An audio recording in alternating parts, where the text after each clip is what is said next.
Hello, ladies and gentlemen, and welcome to the 559th episode of the GeekVerse podcast. No, we're at... is that my script? Yeah, sorry, the 659th episode of the GeekVerse podcast. My bad, we're round up on a 700 here.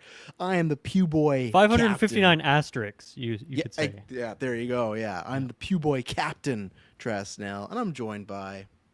I'm the midfield pooper, Kirkland Patzer. I am the full and the filled Dylan Muss.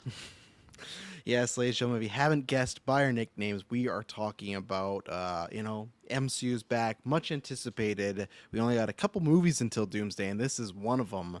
We're talking about Thunderbolts, aka Thunderbolts asterisk. So, as usual, we're gonna break it down. We're gonna give you our non-spoiler thoughts. So, in case you're seeing it later, or maybe you're undecided, this whole portion will just be our thoughts, surface level stuff, nothing too specific, won't give anything away. We'll take a break, and then we'll tell you a little bit about ourselves and where you might find some other stuff that we do, and then we'll get full into spoilers. So you have an ample amount of time to back out or just pause and come back, because we're always here. That's why you should subscribe, because at any point, someone like myself, I listened to a podcast today that reviewed Craven. I still have not seen Craven, but at some point, you can come back to it, So maybe you're not going to see Thunderbolts till Disney Plus. We'll be here waiting for those ear holes. But, Mr. Patzer, what did you think of Thunderbolts overall? Non-spoilers. Overall, is it better than Craven? Yeah, it was better than yes. Craven. Easy answer. Did I have a better time with this one? Yes, I did. Also, That's yeah. worried me for a second there too. Yeah, we're on thin ice there. I went to the Craven, side tangent. I went to Craven with someone that really enjoyed it, so it was an interesting That's experience good. because I was sitting next to someone that was thoroughly enjoying it, laughing at all the jokes, and I was just completely in a different ball camp there. I was not having a good time, but Ball camp. here we are with Thunderbolts asterisks. I had a really good time with this film. I think coming into it, my expectations were, at the end of the day, I just want to enjoy the chemistry of these people together, of this band of misfits. I feel like that's really what they were promoting, like it to be, is just like a ragtag crew. And I think they completely passed the assignment there. I thought it was really fun. There was a lot of jokes that were obviously shown in the trailers, and I was surprised. Some of them, like, they actually got me, even though I was like so done with them by the trailer viewing. I just feel like the build-up of the actual scene, or maybe it was just the atmosphere of the crowd, because a pretty full crowd, and I want to say like 85% of the jokes were just hitting so hard with my theater. Like it was a really lively crowd. Everyone was having a good time. So it was just overall a fun time. There was clapping and cheering like in the credits. So I was, it's good to be back in this like, positive MCU sphere where like there's just certain energy in the theater. So yeah, no, I really, really had a good time with this one. I do recommend it to people. It's funny just talking about, no spoilers, of course, but just comparing this to something like Captain America, where in my mind, I feel like Captain America should have been so much more significant than what it was. People I went with tonight, I told them they didn't have to watch Captain America, and I'm 100% right.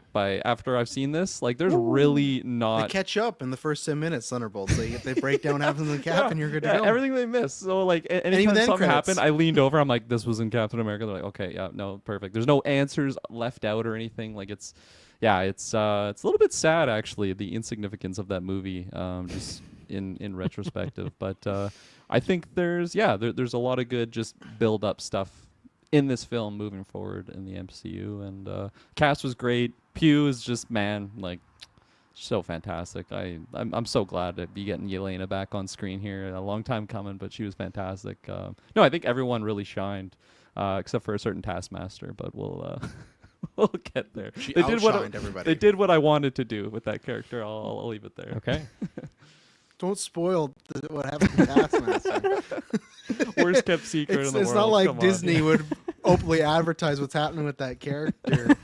No, it's funny. If we're doing goes, it's like with Captain America, you could literally watch the first 10 minutes and last 10 minutes of this movie, and they tell you everything you need to know that happened from Captain America, like Sam's motivations and what happened to Sam. That's it. You're done. Like it's literally done there. But Mr. Muss, did you enjoy this more in Craven? I did, and Craven's fine. It's a fine enough movie, I suppose. Right. The Bolts, where to start? I think when we talk about these specifically these kind of team up or more ensemble movies, like most often like the Avengers, but even like Civil War and other ones in the mix. Whether it's like in the moment or when it gets like Golden Geeks time, or even we're just looking back on them, it's always like, oh, this is like this character's movie, like Infinity War. Oh, this is like Thor's movie, or Endgame. This is Tony's movie, and this kind of changes. And like naturally, when you have big casts like this, and this one's smaller than Avengers, of course, it's not going to be like equitable between all the characters, and that's fine, because if it was like evenly spliced between all of them, then you would just get like half step growth for each of them, and we wouldn't really get that far. But it's better to focus on one or two or three characters and really give them the time to shine. And for me, this was Yelena's movie. This was Florence Pugh's movie, and I could not be happier about that. I didn't really know what to expect from this. It seemed like, she's front and center on the poster, which you can sort of see with our YouTube background here. So it makes sense. And given like some of the characters and like connections that she maybe has with, a couple of them, I suppose. But it was really her movie, and Florence Pugh is obviously just outstanding actress, and she's given like the writing is fantastic, and she's able to nail all of that. She goes to some, I don't know, darker or more like personal places that we don't often get in an MCU movie, especially one that I thought would be, to Kirkland's point, like a ragtag, maybe a more silly movie, less serious, less meaningful in the overall MCU arc. But that's not really what this movie is. It actually is a lot more important than I was maybe expecting it to be. And she's like, as the front runner of the movie, she really just absolutely brings it. So really, really thrilled about that. I think, the rest of them get some good stuff in there. There's one character that I think is pretty clumsily done. But even then, I wasn't too bothered by it. It's more just like in hindsight, I'm trying to piece the puzzles together and they don't fit quite right. But then everyone else, I have decent enough time with. The humor for me worked probably like 95% of it. Really landed, which for an MCU movie, that's like a really high ratio. And there are a lot of swings in here. And, from the trailers and even just other newscasts and stuff, like, I'm not a Red Guardian fan. I don't like this kind of humor. But you know what? He worked for me. Yes, he is annoying, and I do find him annoying, but that's like, to some extent it is intentional that he's an annoying character. But I liked his stuff. And Kirkland, same as you, like, jokes in the trailer that I was like, John Walker's like back of the limo joke, like, it's fine. But then in this, like, I chuckled. I liked it. My theater, I didn't have as many people, so it wasn't quite as lively as yours, unfortunately. It was just me in my own little world, in my own little void there. But yeah, the humor worked. I think the action's like really great in this movie. We get a couple like bigger scale things, but mostly it's like smaller. Obviously it's a lot of like hand-to-hand combat, which they joke about in the trailers. But I think a lot of like fun action scenes to mix it up, as far as, you got to have that stuff in an MCU movie. And yeah, I just think in terms of like what we were going for with emotional depth, I feel like it kind of does set itself apart from some other MCU movies in a pretty unique way. And then yeah, just some wild stuff at the end of this movie that makes it really exciting for the overall state of the MCU and all that. So I really enjoyed this movie. It's not perfect. There's just so many characters, and a couple of them a little maybe underbaked, but like honestly, I don't really have any major complaints. That more just be kind of nitpick level stuff. So I'm coming out of this like I was excited, and I'm like I was even excelled past that. So really, really good job. Nice, yeah.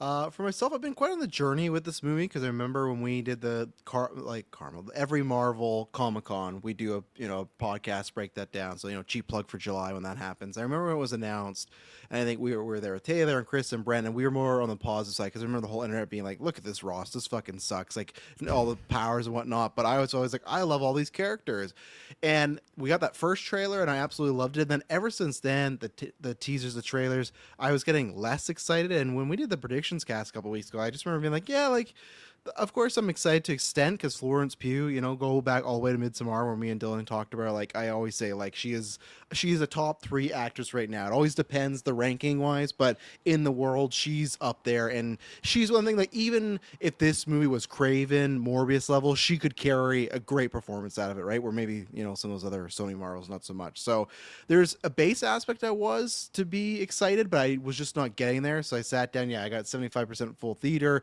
They were really enjoying it. And I hate to be the guy to do this, but I just got to be boring and agree with these two gentlemen right here, because this was a fucking fantastic time. I don't believe in the, like, it's a meme, right? The MCU is back. We see that all the time, where it's like, I don't know, since No Way Home, that happened, right? And then every year and a half, we get a couple bad projects, and it's like, oh, Doctor Strange, or oh, Deadpool Wolverine is back, right? So I'm not going to say that, but this is definitely the most like phase 3 MCU I've felt in quite a while. And the best way to Yeah, describe it good is has point. phase 3 quality with phase 4, specifically phase 4, experimental stuff. Because when you look at phase 4, they were trying some new stuff like with WandaVision and even with Moon Knight, Werewolf by Night, even Eternals, right? They were trying some very different concepts. And I think they learned, unfortunately, that maybe the mainstream audience isn't wanting that. But at the same time, then I think they overcorrected and just made just kind of like box office slop, whether it's the TV show or the movies where it's just like, just action and, CGI and whatnot. So I think they're trying their best to course correct. And that's where it's funny, Kirk, when you're talking about Captain America, that's where you can see a difference of a movie that finished before the strike pretty much and then a movie that finished after the strike. Because me and Dylan were talking about this off air. It feels like, we'll talk about the end credits, but it feels like with Cap, Daredevil, this, and leading up to what we're getting, definitely feels like when the strike was happening, I know no one was allowed to be working, but they were working and they were going, yeah, we really got to fix some shit here. And I'm not saying with Captain America they fixed it. I think that was an attempt to try and fix it. We talked about how choppy that movie was, right? But I think this was the benefit of it got to go after the strike, and it's one of these things that it had time to settle on. I'm hoping, as I'm somebody that always says Avengers is fucked, I'm really hoping between Daredevil and this shows, hey, they can kind of course correct. I don't really count Deadpool and Wolverine because I feel like that's his own separate beast. Like I feel like even if Feige wasn't involved, I would have trusted Hugh Jackman and Ryan Reynolds to make a great combo movie, right? Feige, of course, greenlit it, but this for me is a much bigger win. And even with like Cap, it's like, okay, that's a pass. Daredevil, it's like, okay, there's some great stuff here. Maybe season 2. This is the first project in a while that's, like I said, not Deadpool and stuff, that is just start to finish in the MCU. Like, oh man, this is just a great time. It works. The third act, I can't wait to talk about. Just incredible stuff. When the MCU has had so many shit, end of the world, like blah third acts that really mean nothing. Like, can you guys, I guess, like, what's the third act of Captain America? Ooh, they get the red guy. Yeah, Red Hulk. he Well, you gets took a caged second to somewhere. think about it there, right? And it's just okay. He's gonna, and I like that battle too. Don't even It's pass fun, that. right? That. I Don't feel forget like about that barely Leader. passes He's as an answer. Yeah, Leader's walking around. He's like zapping people, right? I'm behind it all. Yeah, all right. Sidewinder's long gone by Act Oh 3. I fuck think. yeah, but he's still making calls. He's like, I'm watching you, Cap.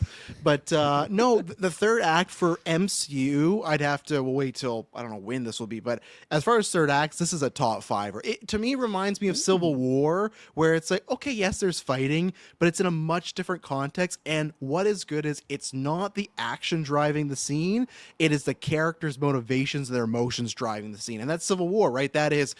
Tony finds out that Bucky killed his mom and dad, and now it's Cap and Tony in a fight for Bucky's life, and there's all these dynamics, right?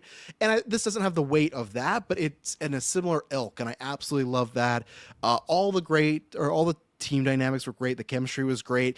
I wish this movie was longer. I think we're missing out on a few more scenes of the team together. I think it is comparable, and I think people are right when people compare this to like, this is, if you have the Infinity Saga and the Multiverse Saga, this is the Guardians of the Galaxy of this saga, where it is a bunch of ragtag people, but it works. Most of the jokes, I think I agree with Dylan, like I'm in the 95%. My theater was loved the whole time. So for me, I think you could have used a little more, because with Guardians, it was also just like 2 hours, same runtime. But the thing is, this one's introducing a lot more characters and just a lot more things because Doomsday is right around the corner, right? Where Guardians is really just, hey, it's a solo adventure. So I wish this was like a 220 or 225, because there's just certain scenes where there's a scene, not big spoiler, there's a scene where it's John Walker, Yelena, and Ghost. They're just sitting around talking. It's like, oh, I could use even more of this in a good way, right? It felt like this 3 Spider-Mans where it's like, oh, this stuff is all working. It just feels like, because they've been promoting this movie and you can see it, it just feels like these actors, whether it's true or they're just great actors, feels like there's a genuine connection here, right? Where I feel like there's so many times we've seen team-ups or people put together, it's like, this isn't really working. And my last point before we get into spoilers is, like Captain America, or I think some other projects from Phase 5, they'll throw out like something political or some adult problems, but it's really just surface level, like a couple lines are given to it and that's it. This feels like it's actually more, again, in the WandaVision ilk of like, it's dealing with mental health and depression and even like suicidal thoughts. but in a very superhero roundabout way where it's not going to look at you and say, hey kids, like get some help, call this line, but it means something. I don't think it hits the level of like a Black Panther, the way it tackled like racism and colonization, all that stuff. But I think it's like just a couple tiers below that, which is great because like look at Captain America. They try and do the whole like Bucky comes and makes a speech about like, yeah, you know, you gotta black man being Cap is tough, you know, and then like Bucky leaves, you know, whatever frame, and they have one scene where Isaiah says something, and then Isaiah's locked away for a whole movie, right? So I feel like, and there's other projects like that where this really dives into that aspect, and yeah, this is a movie I think for multiple reasons. We'll get into spoilers. I get we had COVID. I get we had the strike. This should have been way, way earlier, in my opinion. We should have Thunderbolts 2 by now. I think even stuff like Julie Louise-Dreyfus, who's a great actress, I've not cared about the Val character at all up until now. And this movie is like, oh, I'm actually not invested where I need a Val show or TV show or a movie, but it's just like, oh, I would like to see this character again. The motivations make a bit more sense here, where the past like 3 years has just been her popping into a show for 5 minutes and that's all we get, right? So this definitely feels like this should have been a like phase 5 #1 movie, like even earlier than that, because I know we had Black Widow, but there's no argument, right? Because we had phase 1 had all Iron Man, Thor, Captain America, and then we got Avengers movie, right? There's no reason you could have done Black Widow, Falcon Winter Soldier, and then right away do this movie. I think this movie should have came a lot early, especially for like Taskmaster and Ghost. Like, you think the GA remembers who Ghost is? Probably not, but this gives me great hope, and I really hope that I hope. If I have issues with this movie, I think my other thing is some pacing. Sometimes it feels like we're going on like a slow, oh, here's some character moments, and then it picks right back up into a lot of speed, and it doesn't feel like it's a natural shift. So it's not a perfect movie, but even if Avengers is around this quality, call me a pig and shit, because like obviously we've gotten a lot of iffy stuff the past couple years, and no, this was great, and it blew my expectations away, where like Cap was like, I'm semi excited for this, and like that was it, like, yeah, this is all right, where this movie I was going in felt all right about it, and it was fantastic. So S Bubs in the chat saying he loved the third act, and all the main crew had a great chemistry, and yeah, I agree. So yeah, it's gonna be a fun time, and I'm very well. I was almost gonna say a spoiler. Way to go, S Bubs. Yeah, be careful of the chat for spoilers right now. Of course, yeah. If you're live, don't look in there, and we won't talk about that stuff too in spoilers, you know. And that's what we're gonna do right now, unless you guys have anything to say. Absolutely not. No, I like the music. That was good. Song locks. I had some good music stuff in there. Great that we had the writers. Keep this team. Whatever you do, phase. Whatever the next saga is, director, writers from Beef, keep this team around. Whether it's Thunderbolts 2 or something, like, yeah, they got the juice here. So they got the beef. I almost hit end stream. We're gonna take our first ad break. That's twice now you've almost done that. What's going on? This is the twins. I blame the twins. It's a big red button. Looks too tantalizing. It is. It's like, don't hit that button. But all right, we're gonna take our first ad break, and then we'll be right back. And we're back. If you didn't want that ad break, join Patreon. Everything you need to know is down below. Ad-free episodes, get early exclusive episodes. You can get the Mission Impossible retrospective, Superman retrospective, and most importantly, which we might talk about at some point, the Fantastic Four retrospective, which was tons of fun.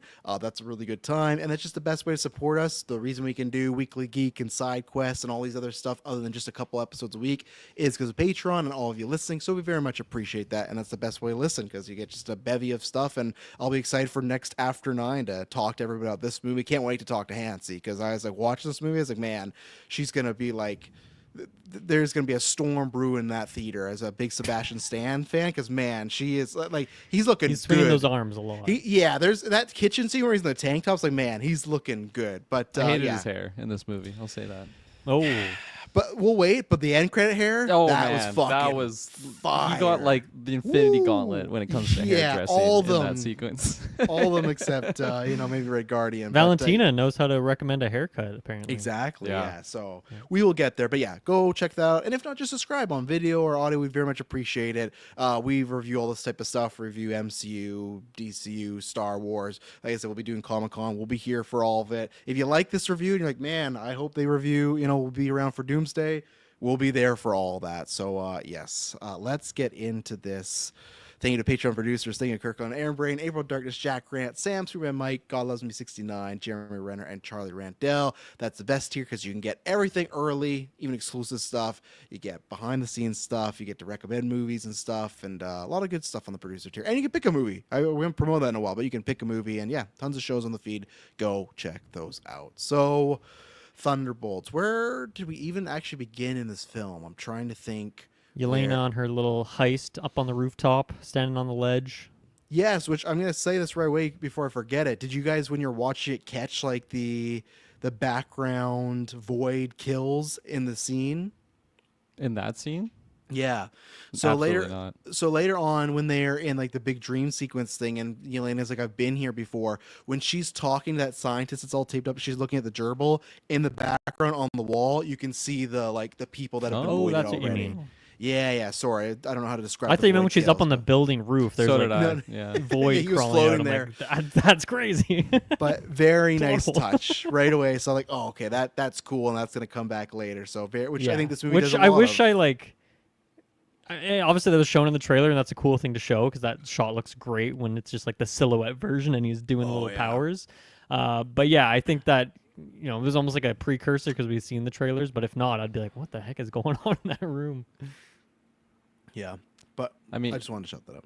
yeah, just since you're talking about it, I feel like all of the power set of what was shown with Sentry in the Void was just outstanding. We had seen people just turn into darkness in the trailers, but to actually get it with like the audio effects and even like before he's really utilizing the power fully, when they're having those little glimpses of like whether it's like Yelena and him like touching hands, and then there's just like a little bit of darkness shadow like creeping in. I thought all of that was just expertly done. And yeah, just like the whole thing around this character of the Sentry and being like the the opposing force for our heroes in this film, like I just think they tackle it in such a good way. For you have like a basically Superman power set, right? Like how do you tackle this character? So you enter the psyche realm, and I thought all that stuff was super fantastic. But yeah, definitely shout out of just all of the effects on like how it's being utilized. I think I had a little bit of mixed feelings around the character because I wanted to just learn more about what the character even is. Like, why is he the Sentry? Why is the Void attached to this character? They throw in there that he obviously is like a victim of abuse and like all of those things coming in. So Former meth addict. yeah, I kind of forgot about that detail. Yeah. But like it's just the way it's showcased in the film is that Void is kind of just coming from inside of him.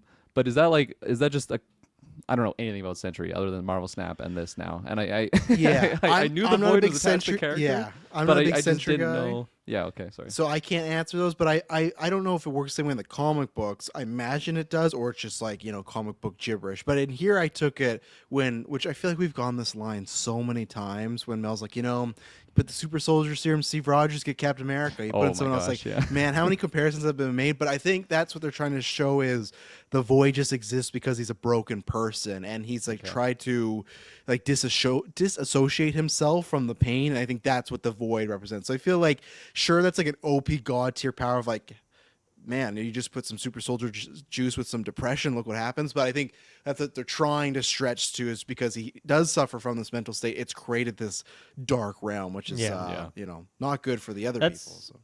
That's definitely how I read it too. And on top of that, it's like, oh yeah, he was not like the finished product, right? Like he was still like just one of the test subjects, and so like this was not perfected.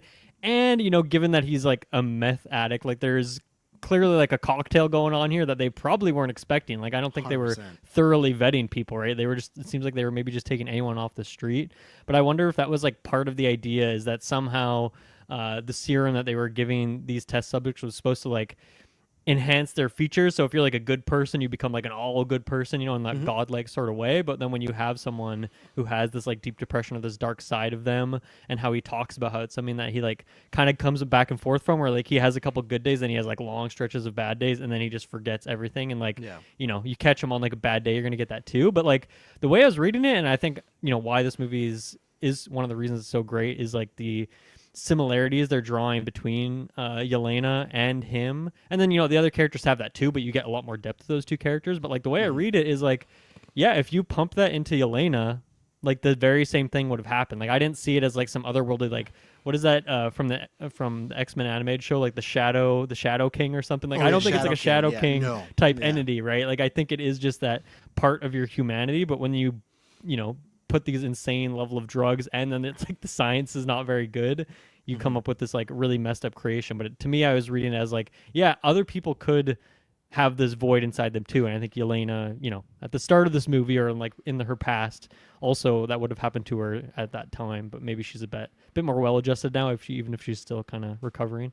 Yeah, and that's where I said in the non-spoilers. That's where it's literally an allegory for depression, but just using superhero jargon, right? Like the void is literally just the way when he's like, "Oh, I'll have a good day," but then like lots of bad days. And Yelena's expression both times when at first it's like, "Oh, just push it down," but then when you go the full circle, like that's the wrong way. You need to let it out, talk about, be with people. And he's like, "Oh, is that gonna make it go away?" No, but it's a little lighter. And man, like the whole third act. I guess we can talk about because it's kind of time with that. I don't. I know Dylan hasn't. Kirkland, you never played Arkham Knight, did you? I don't think. I can't remember. Is that the third one? That's the I third think one. I've only Yeah, played City. but that it's not the same like the Void and everything. But that's the same thing where it's Batman versus Joker, but it's just purely mind mental stuff, and it has that good combination of action, thrill, and horror.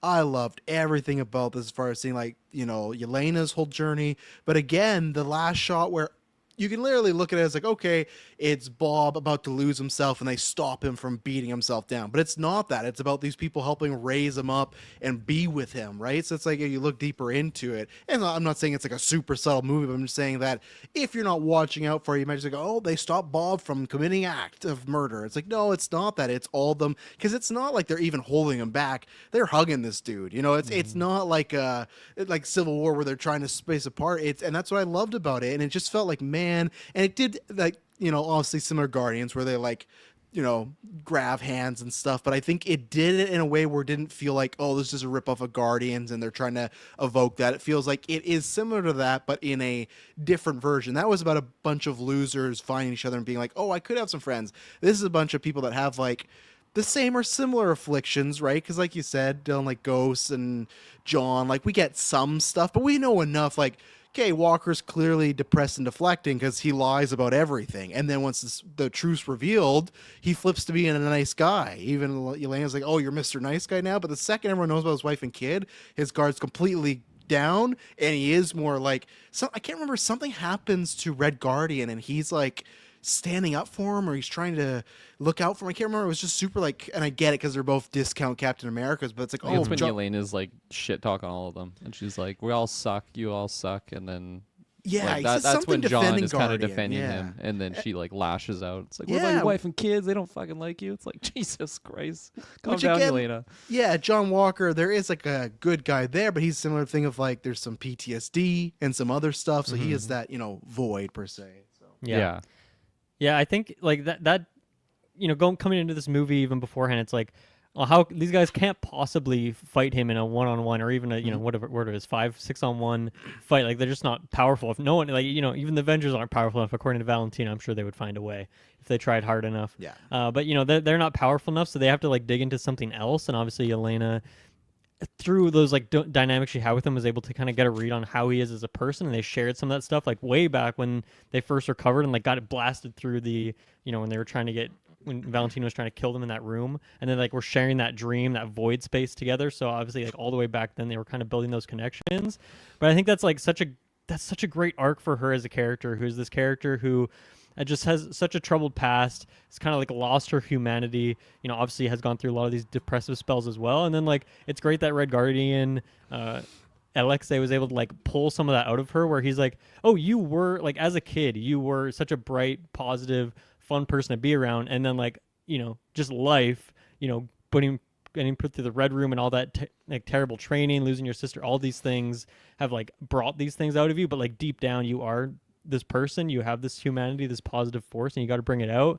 And so the fact that she was able to like use that as the tool to get him back was really great. And no one else really gets like we kind of sort of get that arc with them. Like it's almost like assumed that the rest of them are having the same arc as well. Because like Yes. even when they're in the dream void space, like they all like went through their different stuff, and they're like, yeah, it was kind of like this, but like we don't actually get a scene of like what John Walker's rooms look like. All we saw, one of his with like his family.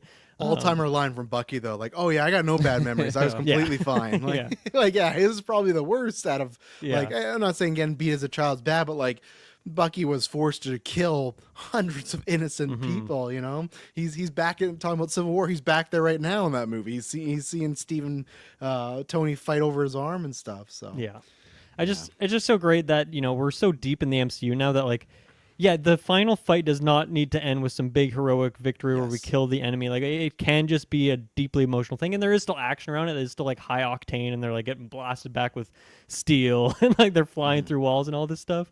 But there's a lot more to it, and even, like there's just so many great dynamics of like that whole void sequence, and like the use of mirrors and that being like the doorway, and like the kind of reflection of looking at yourself and considering yourself and who you are. I just feel like, God damn, there's so much like good imagery in there as well. Just such a freaking great sequence, that whole and you're gonna section. remember that way more than if they just fought Sentry and beat him. Like, and I'm not saying And you like, got that too. Like you got that You scene, did, and yeah. they Yeah. they all get messed up, and you still get like 10 minutes of that. And like again, I'm not saying you can't have that. I've always said just like lead that for the like that's what I expect for Doomsday. I expect the Avengers versus Doom big fight, But when these like obviously it's not a solo movie, but like in these movies that aren't the main events, that's when you can like experiment, do something different, because I feel like people will remember and talk about this end or the third act way more than over half of the MCU, because it is just big beam the sky, big CGI guy. We got to find a way to punch him harder, and we do. Congrats. So I will say to Kirkland, your point, like I did want maybe a little bit more of some of Bob's backstory, like seeing more of it rather than just being told about a lot of it. Now I can like it.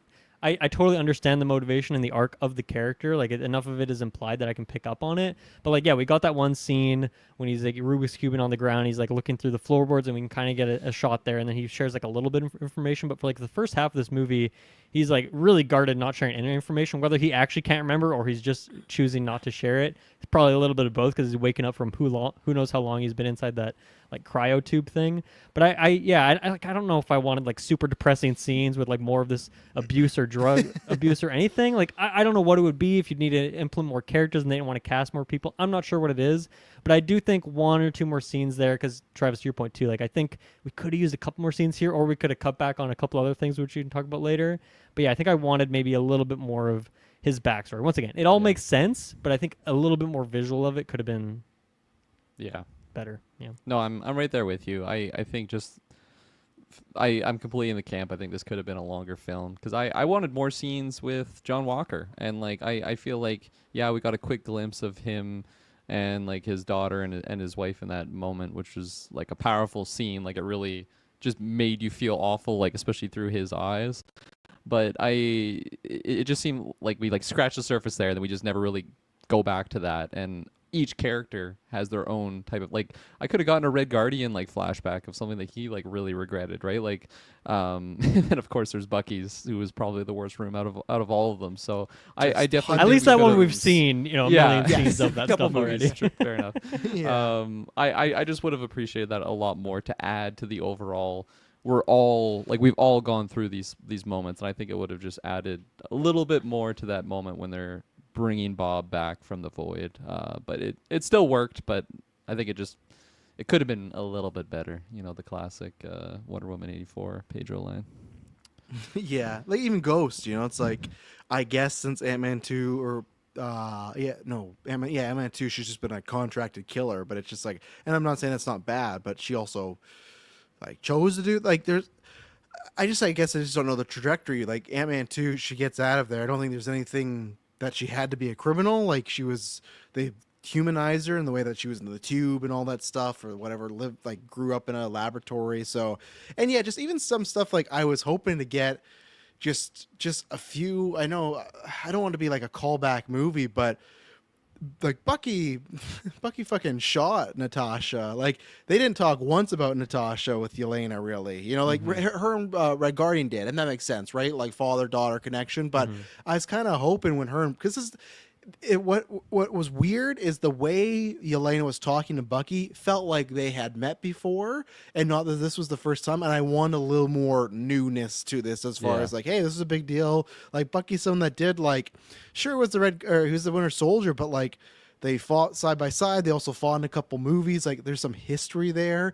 I like the one saying we got Red Guardian and Winter Soldier, but again, I think we could have used more of those, and I don't think that Yeah. would have hurt the movie of more stuff of backstories. Because same thing, like, so does John Walker? Did he get his wife and kid back? You know, like I don't think we're gonna pause in Doomsday to answer that question. I could be wrong. Maybe we pick up and he's at home and he picks up the phone. He's with his kid, right? But I would have liked to have seen that. My fingers crossed, because who knows how this is gonna do. My fingers crossed is that we do get a Thunderbolts 2 and we can spend more time, and like, sure, you can add some people to it, but I really don't, like, maybe one new member, but I don't really want that, because I feel like I'm not saying they didn't completely scratch the surface with this, but I feel like there's tons of stuff they left on the table that could have even been in this movie, which I think they should do, because you never know. What if this movie makes $2 and we never see the Thunderbolts again? And it's like, oh, that was our one shot, you know? Because even with Guardians, it felt like, oh, there's more adventures, but it felt like after Guardians 1, okay, I got a sense of all these people, and I've seen Rocket interact with everybody. I've seen Groot interact with everybody, where this still felt like there's lots of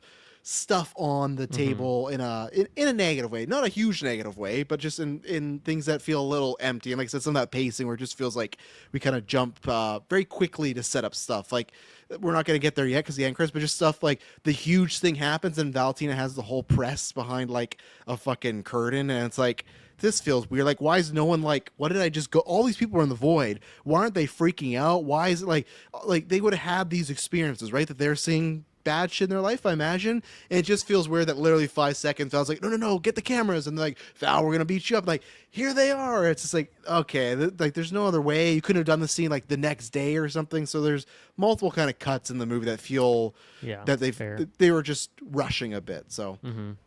And yeah, I to speak more on Ghost a little bit, because unfortunately I don't think there's like much to say about her. It's fun to have her back. I think the actress does a good job, but yeah, I think we could have used a scene or two. And like, once again, you can't, we the more you add, like, every character, if you flesh them out as much as like Elena or Bob, like your movie's gonna be like 4 hours long, which we wouldn't want. Well, maybe we would want that, but not everyone would want that. Release the bolts cut. But yeah, I feel like I need a little bit more. Whether that's like filling in the gaps a little bit, seeing like a little bit more dynamic. Because yeah, we know that she was like a test subject, and we know that she was pretty much being like just physically tortured by her own body for years and years. So we can like understand where this stuff is coming from. But I think a little bit more of like what she's been doing since then. Or I was a bit surprised that, like, was that a super public event? Some of the things in that meant too, like, everyone knew who she was, and like I was kind of surprised about that as well. Yeah, but I guess it has been like 6-7 years since then, like in MCU time, right? Because the Endgame 5-year jump. So I guess like it's just known that she's a assassin hitman person. Like, I guess she's been operating for almost a decade. Like they said, 7 years, 3 years shy of a decade. But again, it'd be nice to have some. That's why I just wish, again, this movie was earlier. Because if this movie happened relatively right after Ant-Man, I'd be like, okay. Well, actually, I guess that wouldn't answer your question, Dylan, of like, how would they know her? So I mean, yeah, like, I can piece it together enough, and it's not like a huge leap of logic to try and understand that, but it's just something I would like to see, and that's like good grounds for a sequel thing. Like, maybe she could really step up and be a bigger part of a sequel if we get that and focus more on her character, and I would be down for that because I think she does a good job. Yeah. You go, Kirkland. My interest definitely peaked on the Ghost character. I really did not Finally. care. It's been a long time, coming, but I finally care about this character. I also had no idea her name was Ava Starr with 2 R's, which I feel like is borderlining like a little bit of a porn star name. It's a porn star name for sure. I'm gonna search Ava Starr right now on X videos and see what comes up. I won't screen share. But. It's gonna be like Thunderbolts trailer. Yeah. But no, I thought just showcasing like her power, like her kit, I guess here was just pretty badass. And I don't know, it was just, she had good chemistry. Like, I liked the back and forth that she had with everyone.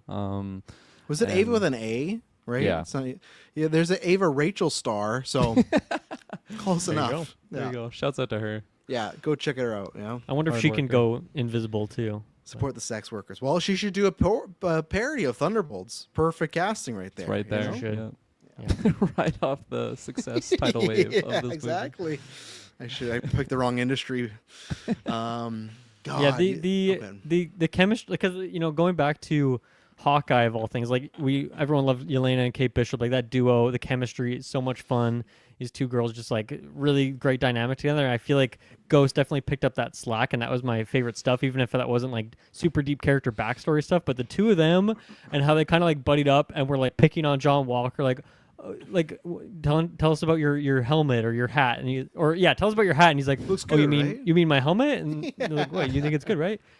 Oh, you think so? Yeah, that's great. Or like talking about like his gun and like I don't know, just like these 45 little long barrel. It's a little long, these isn't little- it? It's right. It's right size. they're like just so sarcastic, and he's like not able to pick up on a lot of it. But I think those two had like a particularly fun dynamic together. And this is why too, because when they did the whole chairs thing, and everyone was mad about all these names still being alive, right? Except one, we'll get there. But I was like, oh, they're probably doing that because, like, I bet Red Guardian, Ghost, they're probably gonna eat it in Doomsday.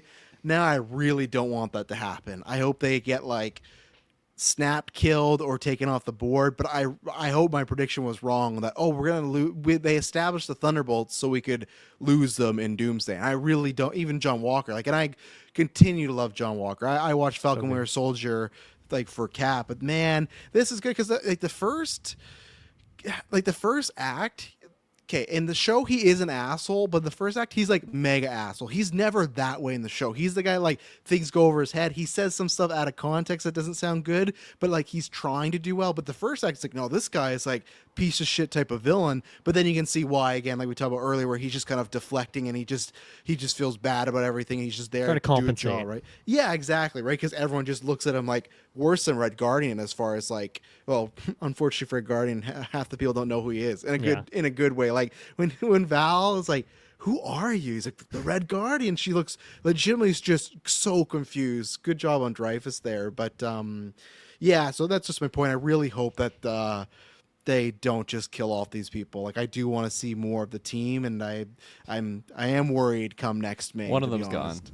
Gary, It's probably Ghost. I would It's pizza probably bet you. Ghost. I Yeah. would say one of them's for sure gone. It's Ghost or Red Guardian, because Red Guardian's Red like Guardian, the I could see heart. making a sacrifice for the Yeah. team. Yeah, I could even and- see a John Walker thing happening, but I would I hope only not. want that if we get like a follow up with his family. Like I would like to be like, the oh, funeral? it's they do. that'd be too late. That'd be so sad. They do the Tony funeral from Endgame, but it's for John Walker, and all the heroes are standing there, and like half of them don't know who John Walker is. You bring Steve back, but that's what I really fucking want, man. I want Raw. I've always pitched this old man Steve to go through the time machine and be young again, and I need a scene of Steve Rogers and John Walker. I fucking want that so bad now, especially because he's more on the hero side. And yeah, Dylan, like you said, non spoilers, I was really worried about Red Guardian, and I think just Red Guardian works better in live action when David Hayter, who's David Hayter? Who the fuck No, is John that? Hader. David Hayter's a guy for sure. So David Sick Rex Harbour. videos. Yeah. Isn't David Hayter like the voice of Solid Snake or something? Wow, I that's a don't pull. know. Like it would make sense because I played that game a bunch when I was a kid, but that just doesn't sound. David Hayter is the voice of Solid Snake. Okay, Yeah. so there you go. Good My pull, Dylan. something was baked in my mind. So good job. So David Harbour, shout out to David Hayter though, great voice. David Harbour though, Red Guardian for me just works so much better in live action because I feel like Harbour can bring the nuance to that character that like the animation stuff we talked about in What If and other stuff you just can't, and he does get to the point of being too annoying. And not that the What If writing is the best, right? But this reminded me of, oh yeah, I did love him in Black Widow, where stuff like when we got Korg again in Love and Thunder, it was like, oh yeah, I don't want any more Korg. Like I'm good if Doom like kills Korg right away, right? But with this, I was like, no, I do like his relationship with Yelena, and I do like Harbour in this role, especially that scene when he does give the speech. Dylan, you're talking about the light thing, like that was so good by Harbour, of just like when she's like, my first mission was killing a kid, and he's like, oh, I know, because he didn't select them for that program, but he didn't not help them, right? Like fuck those kids up because he was there to train them to be assassins, right? And he just thought he was doing good for his country, but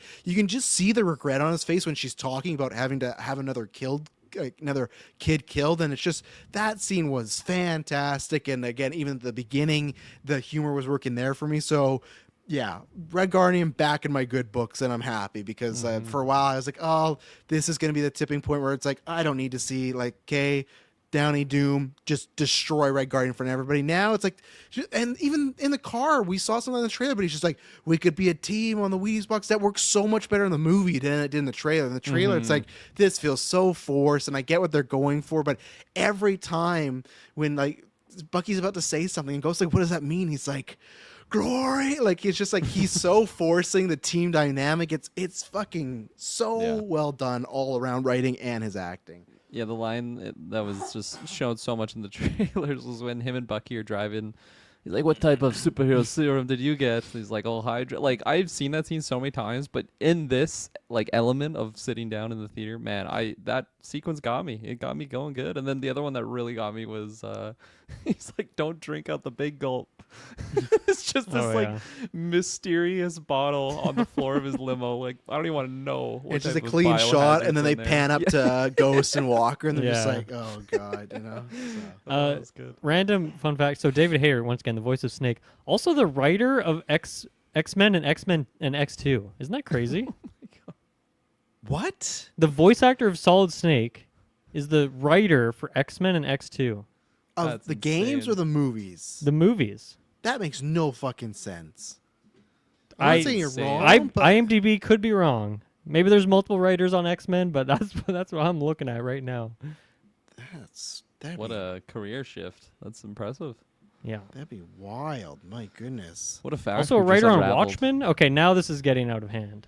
No, it's there. He also wrote The Scorpion King with The Rock, so hell yeah. Aku And Machente. he directed a couple movies as well. Aku Machente. Are you sure it's like this is the Snake guy though? That's what I think I'm This iffy is the on. Snake guy. Yeah. Is it? Yeah. That's crazy. That is something. Something we wouldn't have known if Travis didn't just randomly drop that name. That's a So thank good you, Travis. trivia Yeah. question at Yeah. some point. He's best known for Snake. That is what a career. He got to write some Super cool movies career. and be Snake. That's One of the most iconic awesome. video game characters. Yeah. Yeah, good for David Hayter, man. They should get him in the Yeah. MCU. Hell yeah. Hell yeah. And then I think my last thought on Red Guardian is like, you know, even back to like the start of this movie, he's in his apartment, he's watching like the good old days videos, all this stuff. And he has that, are you fulfilled right now? I'm full, I'm filled, which I love that line. But then it's like, by the end of the movie, okay, we have the post credit. The lady doesn't recognize him at the store, but like he saved a girl, and then she got fucking vanquished, and I was like, holy shit! My this movie's theater, crazy. just huge gasps in my theater Yeah. when that happened. Because I think at that point we didn't know they were still alive. So it's like they just killed a fucking kid in Yeah. the MCU. It was like The second kid in this whoa. movie, by the way, because another one got Yes. off in the forest as well. But yeah, then like he gets that moment. He gets to be a bit of a hero, and he's maybe not on the same fame level as some of these other characters, but like he's building up towards that, and he might get. And that's where I'm feeling like it actually could be a good way to like close out Avengers if he does like some big sacrifice for Elena, specifically something like that. Yeah. But yeah, I was surprised at how much I enjoyed his humor. It worked for me. Of course, he is obnoxious. He is annoying. But I think that once again is just like lends to why everyone else was so good here, especially Elena, just kind of the classic like annoyed at her dad kind of reactions, like when they're crawling in the sand and they see the limo and like her face, the way she's looking away, just so good. So obviously like Florence P once again just rises all tides kind of thing. So I enjoyed his contribution here.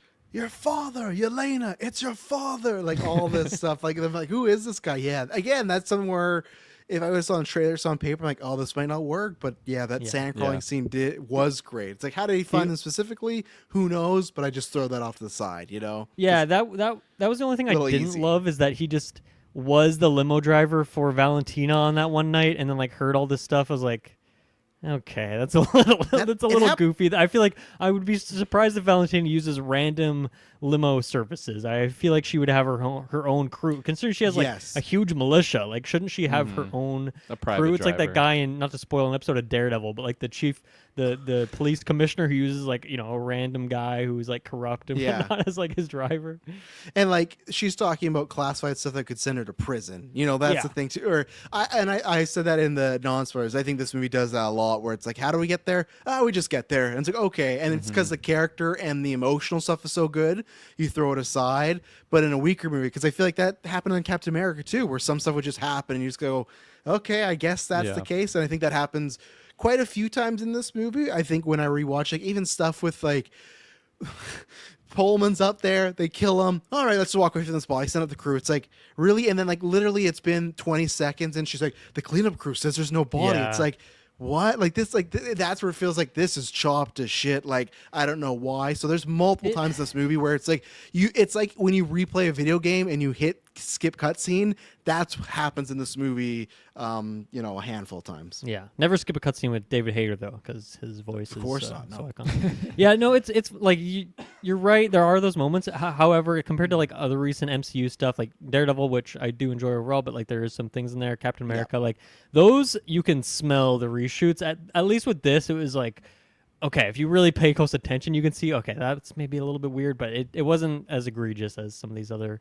recent times ones. And I think CGI, the only CGI beef I had with this movie was, and it's too bad because I really like the scene overall, is a little bit the fight with all of them against Sentry when he's got the blonde hair. Yeah. He got a little just rubbery like, there. Yeah, like John Walker in particular. Yeah, he's looking a little jello-fied in some of these movements, and so that was the only spot that stuck out a little bit. It wasn't even that bad. It was just like a little nitpicks here or there, but otherwise, like stellar. Like the visual effects are really great. Yeah, especially the third act too. Like, 'cause there's a lot of like weird stuff popping off there. I'm gonna mention this because I'm gonna forget this for sure. Loved in the third act when they're running through all the visions and fucking Bob's abusive dad is like talking to the Thunderbolts, and John Walker just fucking knocks him out with the shield. Oh my god! I was like, I love John Walker so much. Like, what a moment! Like, sorry, like Just tacos him with his fucking taco shield. Yeah.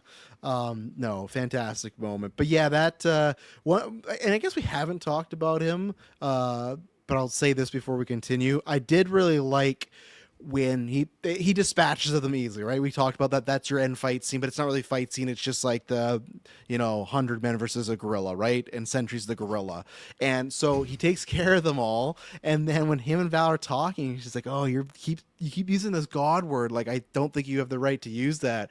And I love it. To me, it was like such a chilling comeback of, well, you said I'm more powerful than all the Avengers, and there's at least one God on that team. And I love, and that's when Val was like, she says like, "Oh no," or "I'm screwed." Like, so she realized like, "Oh, I'm completely fucked here," because you can't dispute him there. It's like, yeah, Thor's considered a god, and now you're saying he's stronger than Thor. It was like, what a great. They gave him some good stuff, and yeah, like Lewis Pullman, I've always liked. I liked him in Bad Times at El Royale, like even Top Gun. Like I feel like that Bob role, like it's fun, but it's like I think it's an easier role to do. This had like tons of layers, and I absolutely loved it. In one scene, he could go from being the comedic part of it to super scary. Like the first time him and Pew touch, and Pew goes back to that vision, I didn't know, is this him accidentally doing this, or is he playing the coy villain where he's like, oh shucks, like it's me, but because he had like a look on his face where it's like, I can't trust this guy. And even when he was Sentry, smile, dude, it can tell so many different stories. Unsettling. And even when he was Sentry, it was believable the way he was slipping in and out of, because he's been through so much with his family, with people turning their back on him all his life.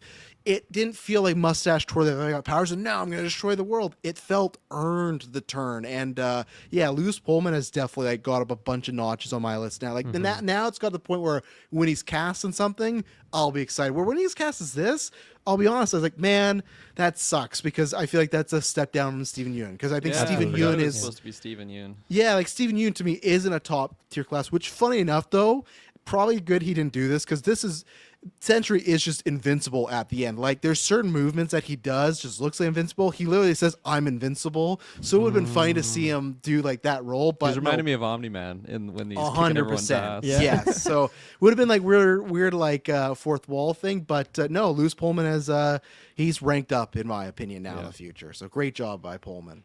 Yeah, for sure. I think I found it a little bit of like I missed like a half a chapter when he just went from trying to move a cup to like fully suited up and like knows how to just take on everyone and knows like he's just unlocked his whole skill tree in that sequence. It was just a little bit of a jump there.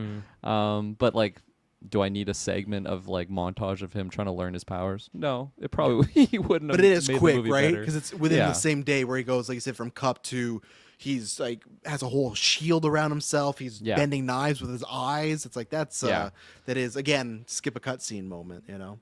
Yeah, no, I love the look though. He definitely I'm with you. I loved him in Top Gun, even though he's like a really minor character. But here it's like, okay, yeah, this guy's a superhero. Like I can totally buy it. But then he also can play the like the timid, like beaten down dog, essentially, which what he is, like very mentally unwell. Something that I feel like it bothers me, but like I enjoyed it so much I'm able to kind of look past it. It's a trope too that's happened many times where you have like, oh, I have this superhero or basically Superman villain, and I just everything. It's like an attack dog. Like everything that they do is gonna be from my word, and then no one will be able to stop me. And this is just like the trope that Valentina became. And I feel like we've had so much build up to this character that I was really looking forward to get a full movie of Valentina. And just the motivation was just a little bit like eye rolly for me, where it's like at the end of the day she just wants to, like, she's getting impeached and she just wants this like kill Get a button jail-free essentially. card. Yeah, well, To me that too, right? Because if she creates this like new Avenger, like how could they arrest her? Because she created a savior, right? well, So she that's broke a her- lot of laws. That's why, Yes, and she's yeah. she's corrupt, and like all these reasons why she's like being impeached right now. So I just found it a little bit eye rolly. I think where she just doesn't see any of those factors. It's like once I get the Superman on my side, like I'm just fine. So it just seemed very like shallow writing of a villain, even It though could like work, the overall though. adventure was kind of ridiculous. I Because mean, like if you think about Hulk, the second he joins the Avengers, they're no longer hunting this man down, right? It's just like Bruce Banner's destroyed multiple cities, and once he's an Avenger, it's like, oh yeah, he's fine until we get to yeah, Civil War. but and the then- Hulk is the weapon. He is the valuable asset, whereas Valentina's not. True. Like, I Yeah. guess the argument is that he obeys her, but like that didn't fucking work. I think that's what she was going for, right? Because she's like, oh, do I look Yeah. motherly and stuff? So I think she was gonna try and be the keeper, where oh no one listens. But yeah, it worked I think for in my like mind it's just 2 like hours. there's like 1,000 ways this can go wrong, and like one way that it works, and she's still being under like this isn't gonna fix her legal issues. Maybe she thought I it think was. it did though now because of what I think it happens in the end credit, right? We'll wait. But Which think I guess she's- I just also think that's a little bit lazy how we get to that result. Hmm. Another thing that just kind of jumping ship a little bit here. Why do we have Bucky as a congressman? Like, why is this a thing? Yeah, I don't know. I really don't know why. Because even in Falcon Winter Sol or in Cap 4, I don't think you need it. I guess maybe they. I was really guess, intrigued by the setup. I'm like, this is going to be a big thing in Thunderbolts. But then he's just like, he's in a suit, and then instantly he's just the Winter Soldier on a motorbike. And then from that point on, do this I don't think anymore. anyone calls him congressman for like the rest of the Val film. does. Maybe one of the okay. Because Val, when they're in Avengers Tower, she's like, "Man, only half a term, and you're already doing this." Like, what? So is he quit? Like, is that what she's? Well, I think he'd implying? be Like, no. I think he'd be disbarred because he's like that's not the I think way he's you gonna get handle things. impeached. Yes, he would be taken away. I think now, literally, it was just to how can we explain that Bucky's not in Cat 4 now? Like as like a fighter, right? Like I think that because he's trying to be clean, Congressman obviously can't be out there fighting the Red Hulk. I think it's literally just they introduced it for that.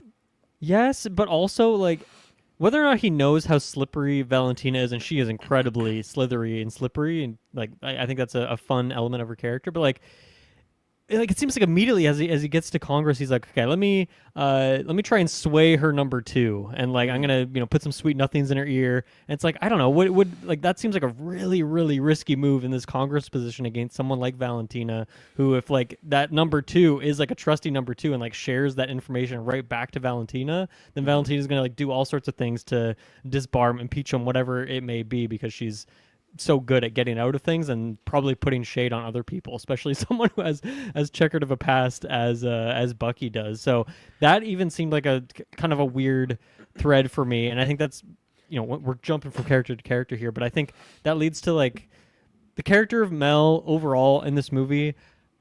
I don't really get the point of what was going on here, and this is something that I wonder if this like went through iterations. And we know this character was like recast like later on as well. And I like the actress. She was in Driveway Dolls. I'm a fan of her here, but I just feel like we are building so much up to her, like okay, finally turning and like sharing information or like making that full on like turn, and then I just feel like she doesn't really get like an ending in this movie, which I found. Well, and then she kind of joins odd. Val again because she saves Yeah. Val's Exactly, life. yeah. And then she's just walking with Val. Which here's the thing, I didn't mind that because I thought Dreyfus's speech to her was really good. That line of, oh God, I forgot it though. What is the it's not dictatorship. She says like, blank without power is just an opinion, and I can't remember what the fucking word was. I'll have to look it up. But when she's describing like there's not heroes and good guys, there's or heroes Oh, and bad guys. righteousness, right? Yeah, righteousness without power is just an opinion. Whoever wrote the line, aces, good job, Mr. Screenwriter. Because I'm like, oh man, Snake.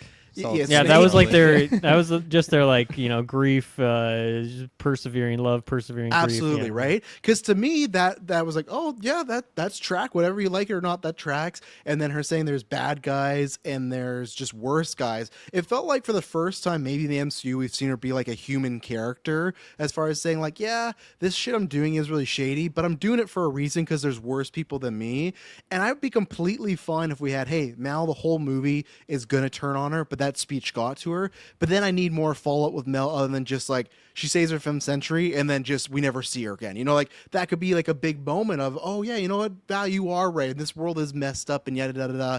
And that's where again, I wish we got this earlier so we began like Thunderbolts 2 before Doomsday. Maybe that plays into Thunderbolts 2 with Mel. But it's like if we get Thunderbolts 2 in 5 to 6 years from now, is Mel even going to be in Yeah. that movie? I don't know. So I liked the idea of that, but it just very little follow up. So and again, so many characters, right? So Yeah. Ultimately, I think the character of Mel, the purpose of the character is just for us to have a talking piece for Valentina to share her motivations and her thoughts and all of her like villainous ways of like why she's doing certain decisions. And so the character ends up just being like an ear essentially. Yeah.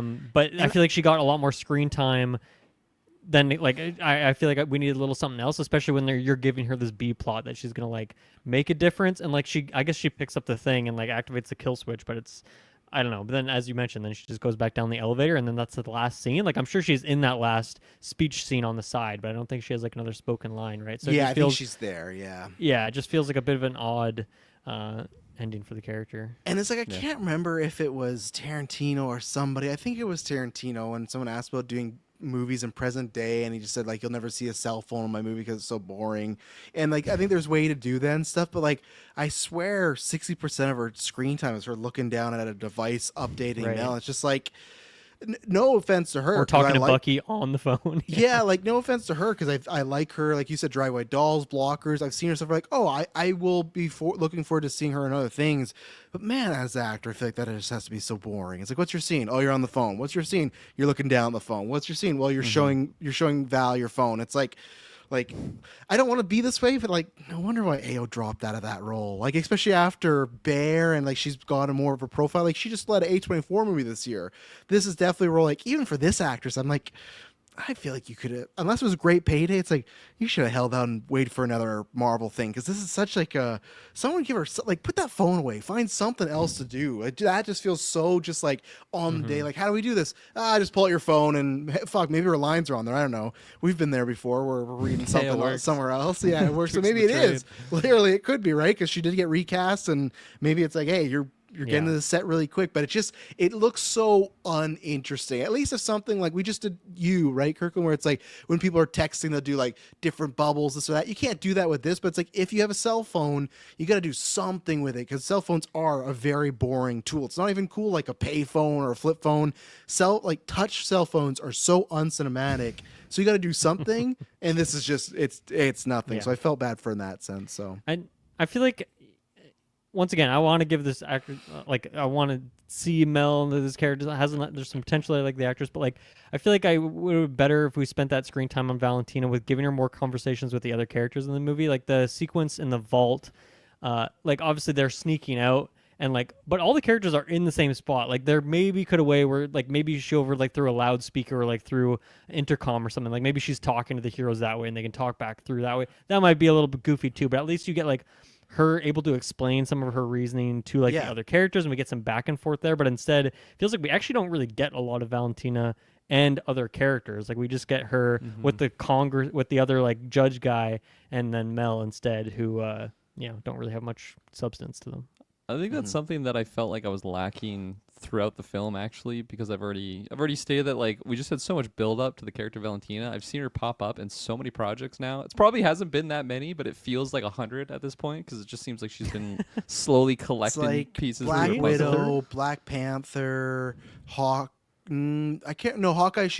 Maybe she isn't. She's talked about in Hawkeye. She's in Falcon Winter Soldier, right? She's in Falcon Winter Soldier, yeah. So she's at least God. this would be her fifth. Maybe there could be another one in there, but yeah, because That's remember crazy, Black Panther actually. 2, she's Martin Freeman's ex-wife, and that's Yeah. a bit of a setup there where yeah, she's I like forgot trying to about get Wakanda tech or something, and it's like, all right, cool. She has more lead up than Thanos did, and I just feel like what was showcased here, I just wanted more substance or more something. Like I wanted it more than just I'm just gonna have this weapon of mass destruction. Everyone's gonna have to obey me, like type of plot. Like I wanted more scenes, kind of what you guys just laid out of maybe just her and the other characters. Like I wanted more sequences with her and Bucky, especially that they were both in like this political like stage, right? Like I probably would have done better with a scene like a more scenes between her and Bucky than her and the other congressman that was all over her case. Yeah, Because that kind of just hit like an abrupt end, like no resolution or anything like that. I wish you kind of like. Obviously, you can't, but I don't know what that guy's position was, right? Because clearly, I would say he's He's just a congressman, is what it says on IMDb. okay. I would say though, because he's on this board or whatnot, it feels like he's above Bucky, right? Because he's there speaking, where Bucky is in the crowd watching us all, and maybe Yeah. Sebastian Stan just doesn't want to do those scenes. Like, I don't want to do this jargon, but it's like I would try and find a way to put all his stuff onto Bucky in one Yeah. way or another, even if he's just confronting her about, right? Because even then, he's like walking up the steps. That character's like, "Oh, it's not just impeachment now; it's like jail time." And then I think it's like the last we ever see of him, right? You're right. You're What happened? Like he gets no like. It's just like such a weird thing. It's funny. We'll be seeing him in Superman because he plays Perry White. So we'll be seeing him again later on this summer. We all missed the boat on that superhero draft. That would have been a nice 2-pointer right there, being Clean. Thunderbolts and Superman. But I digress. So you know, add a break and then we'll continue on. And we are back. What I wanted to mention about the vault scene, because another thing just random, I'll forget it. Total Austin Powers moment when they're like, okay, all your whatever units are in there. Let's get rid of it. Mel hits a button and it's like 2-minute countdown. It's like, why does that not thing just automatically turn on to like heat? Like, why is it like, it's the most like old, like 60s bullshit ever of like, And there's a clock. Like if anything, there's like inside the Yes. room, there's a digital timer. Of how I much am time fine there- with that in even James Yeah, the Bond clock being in the nowadays. room was actually absurd. It's like, what is this, Jigsaw? But it's like, in this day and age where Tony Stark can like make the Infinity Gauntlet out of his tech, you're telling me there's not a button you can just press and it's instantly like the furnace turns on? I'm not saying it has to go to 100, but the furnace just goes like, not even a countdown till the furnace. It just starts. So that was like for me an eye roll. I mean, it seems like it's heating up, and also like usually those things you want like some backup time in case you accidentally hit the button so that you can True. like cancel it in time, right? Why is it not just a bomb then too? You 2 know? minutes does seem like a long time, though. I will say, like it should have been 15 seconds or something. And why is it not just a bomb in the room? All those people are human. You know, other than John Well, Walker. it's- he the has whole some- point is to burn the contents in there, right? It's like But what is a bomb to, Kirkland? It explodes Just and burns shrapnel, things. you know, fragment. I don't know. I We mean, watched Oppenheimer My last devil's week. advocate. Those fucking people It's got not burnt working. up. I'm just saying. It's probably silly too that like the ghost counter machine was just like in the room too. Oh yeah, and I love when they're like, it just felt so video gamey of like, there has to be a power source. Let's find it. And they got 50 seconds. I'm like, Yeah. I get these are top tier people, but like 50 seconds to find this, and that, like funny. I guess we should, because we've talked about a lot of people. We should talk about the woman of the hour here. You know, we hardly knew the. We saw her face, though. Taskmaster. We actually had her face in saw here. her face, and man, I was thinking about this. I was like, I hope she got paid a lot. Because if I was an actress and I read that, I'd be like, I'm not fucking coming in for a day for even like to do, like this is dumb. She got Maria Hild. Yeah, worse than Maria Hill. We used to say, oh man, they're gonna Slipknot Taskmaster. This is worse than Slipknot. At least Slipknot was in a few scenes with the crew and then tried to like fly away. Remember with his little hooks, and then he got blown up. She dies. Introduction scene 1 mid fight, she just gets shot. At least Slipknot, it was like, oh, this is a fun way of like that establishes, hey, you guys all got fucking bombs in your necks, and Amanda Waller, boom, she just gets shot by a regular fucking gun, and then after that, Ghost and John Walker proceed to use her body for jokes.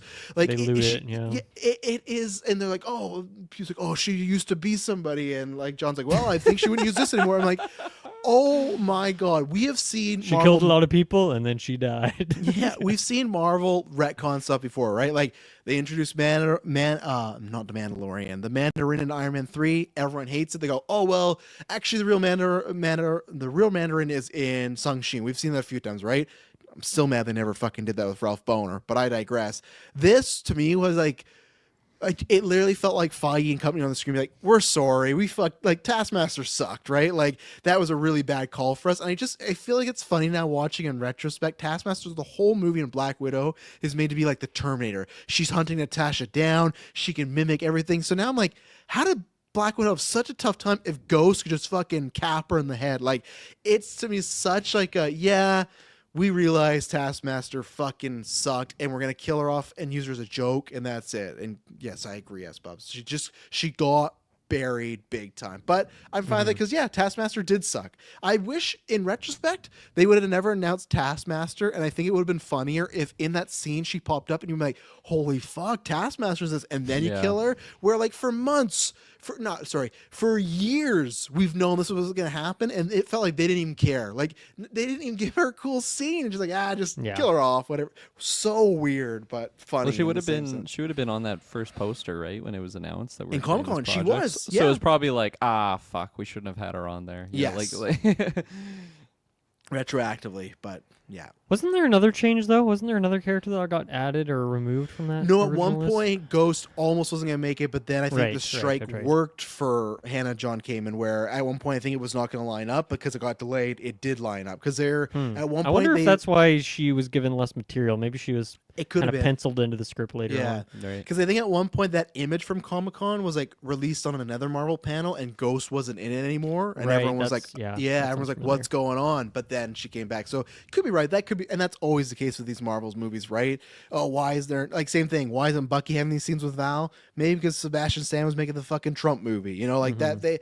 MCU does not care. Remember, Dave Bautista and Tom Holland did not meet till the red carpet of Infinity War. They have like 10 plus scenes together in Infinity War, but they were not in the same room at all. So that's just like an MCU trope thing, right? So, but Taskmaster, Dylan, she's gone. I don't know. Like, if you removed her, that scene could still work because you still have a triangle of people who could have been hunting each other. So I don't know why they brought her off the bench. Like, if you wanted to use that, like, leave her in the reservoir and like bring her back maybe some other time in the future. It just seems like a really weird choice to even put her in here because it didn't have any effect. And I don't know, maybe it was heightened because we pay attention to all this stuff and we know that her name wasn't on like one of those chairs. So like, well, okay, you kind of just confirmed her death right then and there a few weeks ago. But like, so maybe it was more surprising for other people. But I don't know if there was like I don't know. You guys were in loud theaters. I don't think anyone was like, oh, there was no shocked expression. No, that character. people don't know who this character is. Exactly. Right. That was like a movie that didn't do super well. COVID movie, of course, but like not one that people are revisiting often anyway, right?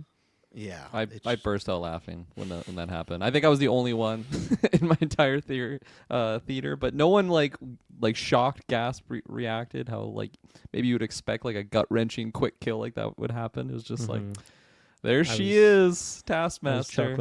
It just felt like another, like a generic bad guy lackey you introduced and they got killed. Like, there was no reaction. Like I said, when that little girl got fucking voided, that was a pop. Like, oh my God, Taskmaster? People are fucking like, hey, you got more popcorn over there? Like, no one gave a fuck about, and especially once they made her a joke too. And it's like, I like what Dylan was saying. Like, I would have been fine. Like, fuck, make Taskmaster a fucking villain in one episode of Daredevil and have like, oh, he's gonna go up against this person that can mimic his thing, or give me a fucking Bullseye Taskmaster fight and have Bullseye kill her. But like in here, it's such a weird thing of spitting teeth at each other using the same techniques. Same thing. Even if she was in this movie, edit it around, be like, oh, we could say this character. But I think this is that Marvel's done this before, where it's an apology to the fan of, hey, like they even did that with Bruce and Hulk, where everyone hated that in Age of Ultron. They like right away, like, okay, don't really talk about them ever like wanting to run away together, be in love. Like they definitely are, for good or worse, like in tune to that stuff. And I think they just like. They could have just never had Taskmaster ever again, but it was a funny meme, and I'm glad it paid off. And Espo says, do you think they'll just have a new Taskmaster or something? I think so, and it all depends on Doomsday. But I think what they're going to happen is we've talked about this before. The same way in Days of Future Past, Wolverine wakes up and he's in like a new timeline. I think that's what's going to happen with Doomsday. So I think you will like they will do a new. It'll be like Mandarin. It'll be like, oh, this is the real Taskmaster, or this is the Taskmaster in the new universe, like whatever the 616 version 2 is. I think you will see this character again, but in like a Hawkeye season 2 or a which kind of should be. I don't you think know, we're like, like hurting for characters though. no, Like, that too. But I think we'll see them again, man, woman, whatever. Just not this version of Dragoff's daughter who was like a rope. It was just Winter Soldier. Remember? That's what it was. It was just that over again. So yeah. Yeah, I mean, all this mentioned though, I love that scene. I think it was a super fun scene. Just the dynamic of each one of them has like a different target in this sequence. They're all just gunning for each other in different ways. I'm not here for you. All these like goofy little lines as well. I think that was a really fun set piece, and it worked really well for me. Good action. Yeah, no, 100%. I love the way just John Walker in that sequence was just so great, and I forgot to shout it out. I probably will forget it, so I'll mention it here. But when, yeah, Ghost like comes back to save them in that room, and then they just get all like, they're all trying to get out of there before the flames come, and then they just get shot back, and then John Walker's just like laying down. It's like, oh, didn't think you were gonna come back. He's like, can you help me out? And she just like walks right by him, and just all of those little moments with John Walker in here just works so well for me. No, he like tapped the ground after that. Yeah, it's like when you go up for a high five and somebody doesn't give you a high five, your little self five. Feel down on yourself, but fucking White Russell, man. Like I said, Dr. Doom, stay the hell away from my John Walker. I do not want you killing this man. He needs to make it for at least a couple more. You think his shield's going to be like a taco next time we see him, or is it going to be fixed? He still had a taco mode in the post credit, right? Yeah, we'll talk. He might just be Taco Shield now. I sure hope not. But, I missed it. Yeah, we'll see. I'm trying to think of anything else in that scene, but yeah, no, really good set piece, good setup. Yeah, no, I like the beginning too with we talked about that with Red Guardian, the Yelena conversation that read there. Yelena's like, or Red Guardian's trying to get a job. That was good. I'm trying to think if there's anything else with the crew there, but I can't think of a couple other, I guess, just action sequences to shout out. I really like the opening one with Yelena, parachuting down onto that roof and then going through. Kind of got like the vertical like hallway scene where she goes through, takes out some guys. That was really fun. So a brief scene, but another good action piece. I thought good like setup for where she's at emotionally. Yeah, I like that, and it was good too. Like it's a good juxtaposition when they have this montage of her killing people, but then she's actively talking about like she's doing the.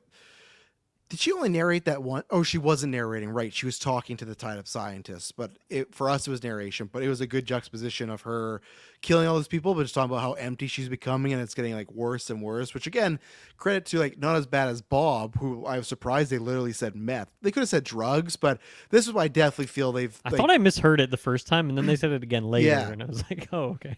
And this is which I applaud them again too. I think that somewhere they got credit for like, hey, you're being too like family friendly in a sense, right? Because like at the end of the day, my kids are. I'm not gonna show them Thunderbolts because I don't know how much they'd enjoy it. Like there's some stuff in there, but it's like one they'll learn about one day, but then I'm gonna be like, oh, meth, like Jesus, like the kids aren't gonna pick that. Like the kids aren't gonna pick that up, right? So it's like I heard about that in Dare. Yeah, so like us as the adults, we go, oh my god, like that is pretty. And even then, when they got that room of him being the chicken, he's like, oh, I was addicted to meth here. It's like it kind of works because like it's stupid fun, but like or Guardian's like that chicken better not hit me again. Like your chicken, like there's good stuff, but. Again, another moment I wanted to shout out that I'll forget during your talk at the beginning. Really liked the Marvel logo change up here, where cool. I was caught off guard because all the letters were of comic book panels. I was like, this is fucking weird because we usually get the MCU footage, right? But then when it starts to go and seep in the black, it's like, okay, like anytime you got a establish logo and you can do something fun and different with it, it's like, okay, that's good. And like no music after, it's just black. And I think we talked about, but I just want to stress, man, I loved the full on just void version of Sentry, AK Bob. Major Sinner vibes, Kirkland with the eyes, like lots of eyes going on. Like it had the same thing, but because when we saw him in the trailers like that, I just thought, oh, he's shot that way, like it's a shadow of the scene, right? Like it's just like a building or a helicopter. But with him literally being like Dark Link here, like fuck, that was awesome. Like I loved, and it looked good too. Even there's a moment when he is fighting regular Bob, and I'm like, man, this is gonna look like shit. And it's like, oh no, it looks great. Like, and he's like every time he was doing stuff, it looked believable. So, yeah, I can't wait because I think that's gonna be I think he's gonna have a big role to play in Doomsday because I think when Doctor Doom's winning and if he becomes like in the comics like Emperor Doom, uh Sentry's a button you got to pull as much as Bob doesn't want to, and fuck, I can't wait because that's gonna be, we'll get to in the end credits, but Bob is their Hulk, where Bruce never wants to turn in because you might lose control, right? This is that, but like I think to a much worse degree. Cool. But that's why I think it will be kind of like, remember with Vision when he was getting a little surgery in Infinity War and Scarlet Witch didn't pop out till she had to in Wakanda and then started popping off. I think that Sentry's going to be like the new Scarlet Witch, where it's like, okay, it's the last inning, we're losing, you gotta turn, and then fuck, we're gonna get Like the reverse Doom. kill switch. Like this, Yes. like let him out. Yeah. Yeah, and we're gonna get Doom versus Sentry, and Sentry's gonna fucking lose too. Like they're gonna do it. Like I don't think they're gonna kill him, but I think Doom's gonna find a way. Fuck, like they got me. They got me excited for something in Doomsday, which I did not think Thunderbolts would do. I know we'll talk more about the end credits, but A yeah, lot so of things. everything with Void, Sentry, look, absolutely loved Yeah. it. 10 out of 10. Also, wasn't Oh yeah, Spubs. yeah, great card in Marvel Snap. Wasn't the Deadpool Wolverine also called the Void, that location that they went to? Like in other No. where all the old dead things go? Wasn't that No, also where- called the Void? Is it Limbo? No, it's not Limbo. I thought it was something pruned like that you. though. Oh, You go to the void. I thought it was. I thought the you void. go to the Void when you get pruned. Different Void though, I would assume. what is Yeah, the Void? I would. I would assume as much. Because yeah, based off Marvel Snap, I thought the Void was like yeah, no, specifically a character, not like a location you could go to. But I don't know if that's a change up for this movie or. yeah, or no, it is the Void. Which I don't know because I know in the comics like Sentry and the Two Void voids is in a less than a year. thing. So I don't know if Loki's Void is also from the comic books. I think it might be, but yeah, that's a lot of voiding going on. A lot of voiding. Shows Thank the God Void he in didn't show Dishonored. up in Deadpool and Wolverine. Like Cassandra Nova and their little band of merry mutants like would have been just completely fucked. Like what's like X3 Juggernaut gonna do against Sentry, so Yeah, I feel like he's even like a little bit of like Gore, the God Butcher, and like when he's like sucking the Yes. color out of things, like that almost has a similar energy to it as well. So I don't know, maybe Yeah. he was pulling from his depression to use some of his powers there too. absolutely, yeah. I really And he love was the a look. god. I feel like because just my only experience with this character is through Marvel Snap, I was expecting like a big sinister smile to the Void version, and we actually got a little bit of it. Like when Bob is beating on him, and you just see him smile, and you just see like the white teeth.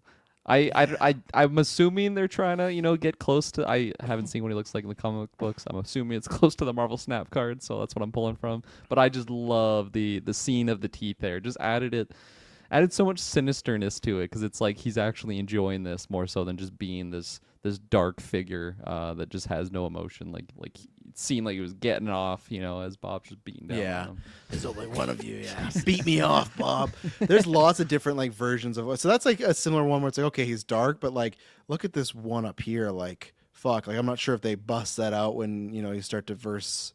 That's like even, Shadow King. Yeah, that stuff territory. there. even That's then, like look, Doom what is in that photo right there. So like this is a guy Oh, where it's like snap. that's what you're gonna bust out. Like look at that image. But and you know what this got me excited yeah. for? Fingers crossed it happens in Spider-Man 4. This showed me, hey, enough time.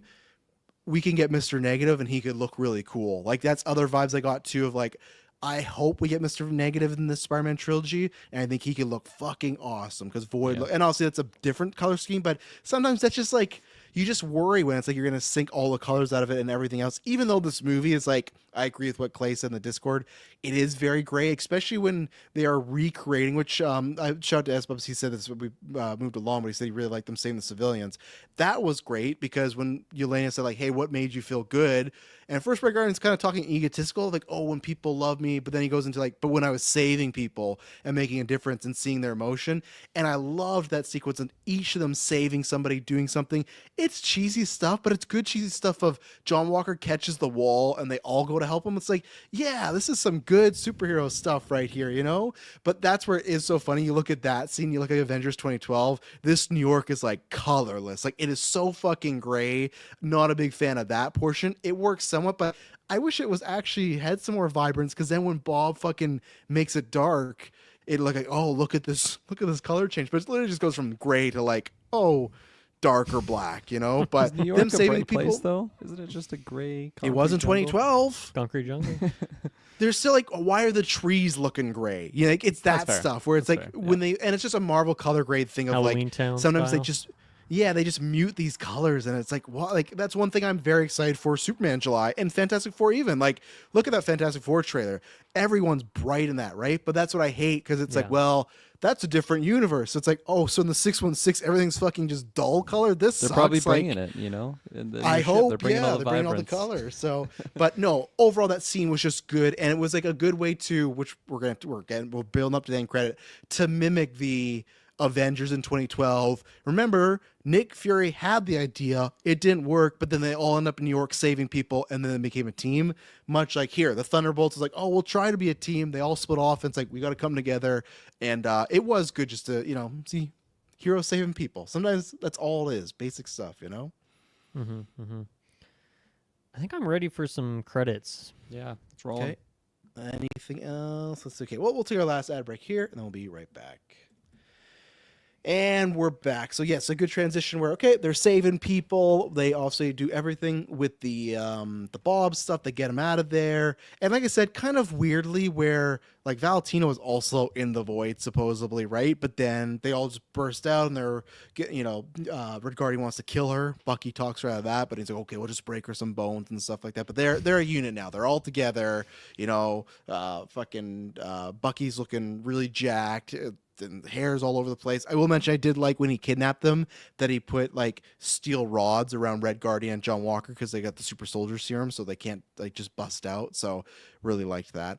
But anyway, so there's like a fallen, I don't know, beam, and there's like some plastic wrapping like construction, and Valentina's sneaking behind that. She's like, just give me a second. They move past, and then all the press is there, Mel's there, and she's like literally just mid-speech. Like I said, kind of weird skip cutscene moment, but I think it's like, okay, I know where they're going here.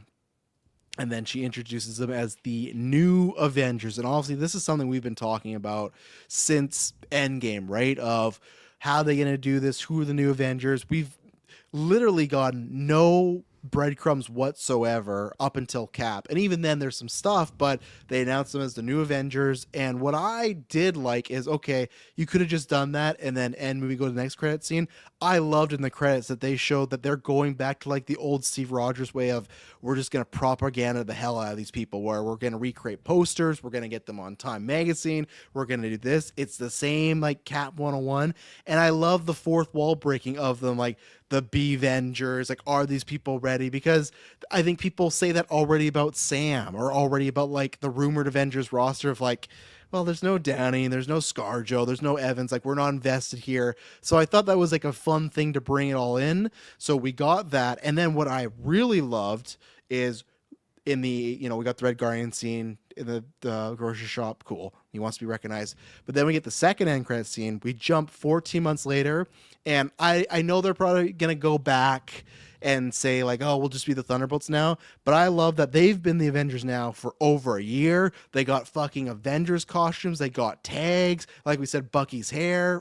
Even Ghost had different hair. Like, it's passage of time's been shown where there's so much time where that doesn't happen. It's like, oh, it's been a year, and they look the exact same, but it's like they're rocking as the Avengers. So they're the Avengers. Even though it's been 14 months, they're still getting crap. So I guess now we got to think about this, which we'll see what happens. Sam and Captain America is like, I want to put together the Avengers. And then a year and 2 months later, he's still not found a team, which is like, I don't know why Sam can be mad, because at least these people are doing fucking something, but they established that, which I'll get you guys' opinion on in a second, that Sam is not happy and he's going to be putting together his own team. And they say he's even trying to copyright it.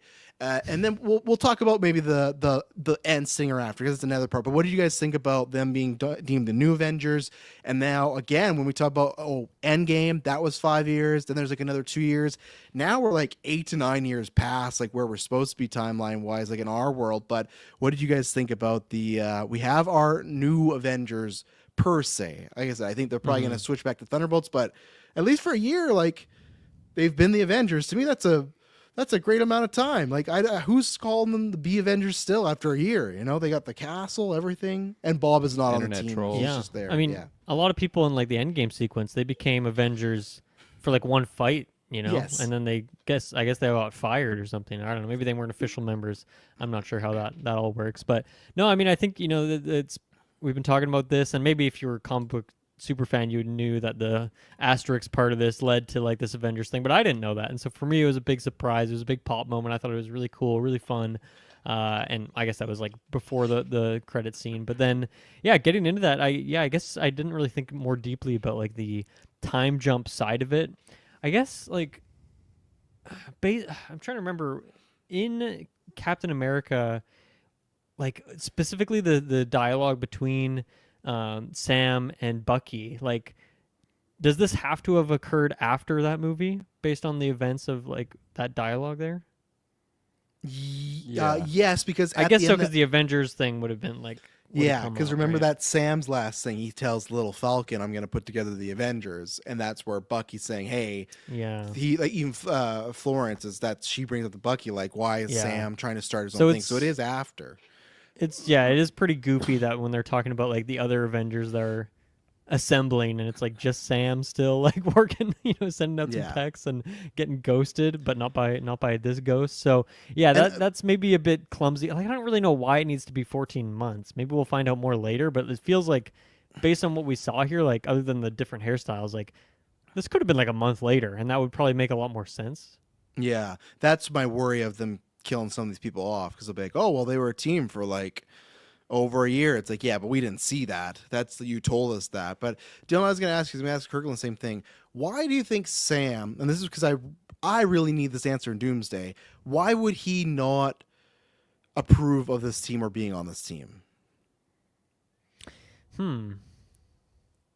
Yeah, I mean, that was something that was another, like, I think a lot of the inclusion of Bucky, as I mentioned, is pretty clumsy. But to me, like, his little sting or whatever line he had here, like, it felt really weird to me that he would not be working with Sam, or that he would, like, continue to work with I guess, the new Avengers, the Thunderbolts, and, like, not go over there and work with Sam, or not, like, have some sort of connection, especially over, like, this long period of time. You think they would, like, figure something out? So, yeah, I feel like the more I think about it, the 14 months thing is like becoming more and more of an issue. But yeah, I mean, in theory, he shouldn't have an issue with them being a team, but maybe like the name Avengers means more to him than that, and he wanted some of that control, I suppose. But that doesn't really fit a lot with, I don't know, what I know of that character. But I don't know, the whole thing just feels kind of odd. Same question you, Kirkland. Why do you think Sam? Because like they've obviously, I'm hoping it's gonna be a subplot and not just like one line in Doomsday where it's like, you know what, you guys are good Avengers and we're good to go. It's like I'm hoping that is something, and I think there is like some fun of like Sam's team versus Bucky team. Like, you don't want to get too Another Civil War, but War. It's coming. like there's something there. Like, I think there's, even though I think Sam's gonna get like fucking like Captain Marvel, like his team is gonna get like super stacked, and he's gonna have the fucking like Winter Soldier squad. But why would Sam not want this? Because they I put feel that like- in there for a reason, right? So I feel like the big thing in my mind that would make the most sense, that would save this, is if he like really knows kind of what's going on with Val, and like just hates her and says that she's like yeah, super true. corrupt and can't, and like maybe in these 14 months, again, it's all, we haven't seen any of that. Maybe like there's been some things that have been kind of getting close to that line on is this right or not. But I feel then like even that's just like a Yelena- never-ending thing when it comes to the Avengers. Is, well, what we're doing, is that right? Yeah. Yeah, and I guess a lot of these people have killed a lot of people. Well, I was gonna Yep. bring that, but like even Elena says to Val's like, "Oh, we own you now." So couldn't you just say like, "Hey, she's like around, but we're still calling the shots"? And I know a lot of these people have killed people, but really, it's like the most cheap. Like, hey, Bucky doesn't count; he was brainwashed. John Walker, I would think, maybe I'm wrong, but I would think if he's been an Avenger for a year and 2 months, I think he's probably redeemed himself for the one guy, which was weird. In this movie, they said an innocent guy. He was not an innocent guy. Yes, the guy in Falcon Winter Soldier surrendered and John Walker still decapitated him, but he was still a part of a terrorist organization. He was not an innocent man. So they tried to like Well, he even had that comment, right? He's like, "Well, was he innocent?" Like, yeah, he so had a it's like little, so it's like if Sam, I get Sam had his problems, so it's like Bucky forgave him. Ghost, like if you look at her origin, kid locked up, it's like how can Sam be mad at that? Bob is just Hulk, so that's your defense there. But the thing is, though, like it seems like these people have also been just like hired mercenaries for Val for years, or like a year at least, and like presumably in that time they're like we saw Yelena at the start of this, like go and kill a bunch of people, including like scientist guy, a bunch of other people that died, and it's like it seems like they're all doing that same thing, right? I guess for me, it's just tough where Sam. But does he know that lied- though? I don't even know if he. Well, knows yeah, that. and I assume for the movie they're just gonna say he knows it all, right? He knows, oh, they're contracted killers, and that's probably what he's gonna say is the Avengers are heroes and you guys are just a bunch of assassins, and that's where I do think the Thunderbolts as a team will admit that yeah, we don't actually really want to be the Avengers. We'd rather be the Thunderbolts, like no red tape, do whatever. I think we're gonna get that moment in Doomsday or Secret Wars that they'll go back because I hope the plan is to carry this team over to the next saga. Like a lot of these actors are young too. It's not like they're long in the tooth. Like Pugh, Wyatt Russell, like even Sebastian Stan, who's like older of the bunch. It's like he's still just like in his 40s. Like I think he can still do this, even though I kind of want him to be the DCU Batman. That's a whole different cast. But I think that's what they're going to go with. I just don't buy that what I've seen with Sam, that he wouldn't believe in like a redemption arc. You know, like with Civil War, he became a criminal. He became an international terrorist by not signing those accords for X, Y, and Z. So it'd be like, yeah, Ghost was an assassin because her whole life she was fucking experimented on. I feel like the Sam I know would be like, all right, I understand. We'd be like, nope, fuck her. It's like, like you said in Avengers, like or in Endgame. Look at all those people that became Avengers. Do you think the Ravagers are all good people? Like, I mean, even outside of like the 14 months jump, what have they done in that time? Have they been doing good? It's like, freaking Sentry, it killed, quote unquote, like hundreds of people, like in New York, maybe even thousands of people in like that one sequence. I would not done my sentence yet, but then they saved the day, right? And they saved all these people, and like that counts for something because if they weren't there, like Doctor Strange. He should have been right down the street. I don't know where the hell he was. Like he should have been, coming here to save the day. We're Spidey. A lot of people. You know who wasn't there? Cap. I mean, we got another Cap. We got a previous Captain America here with John Walker, but like they did save the day, and that counts for a lot. I don't know.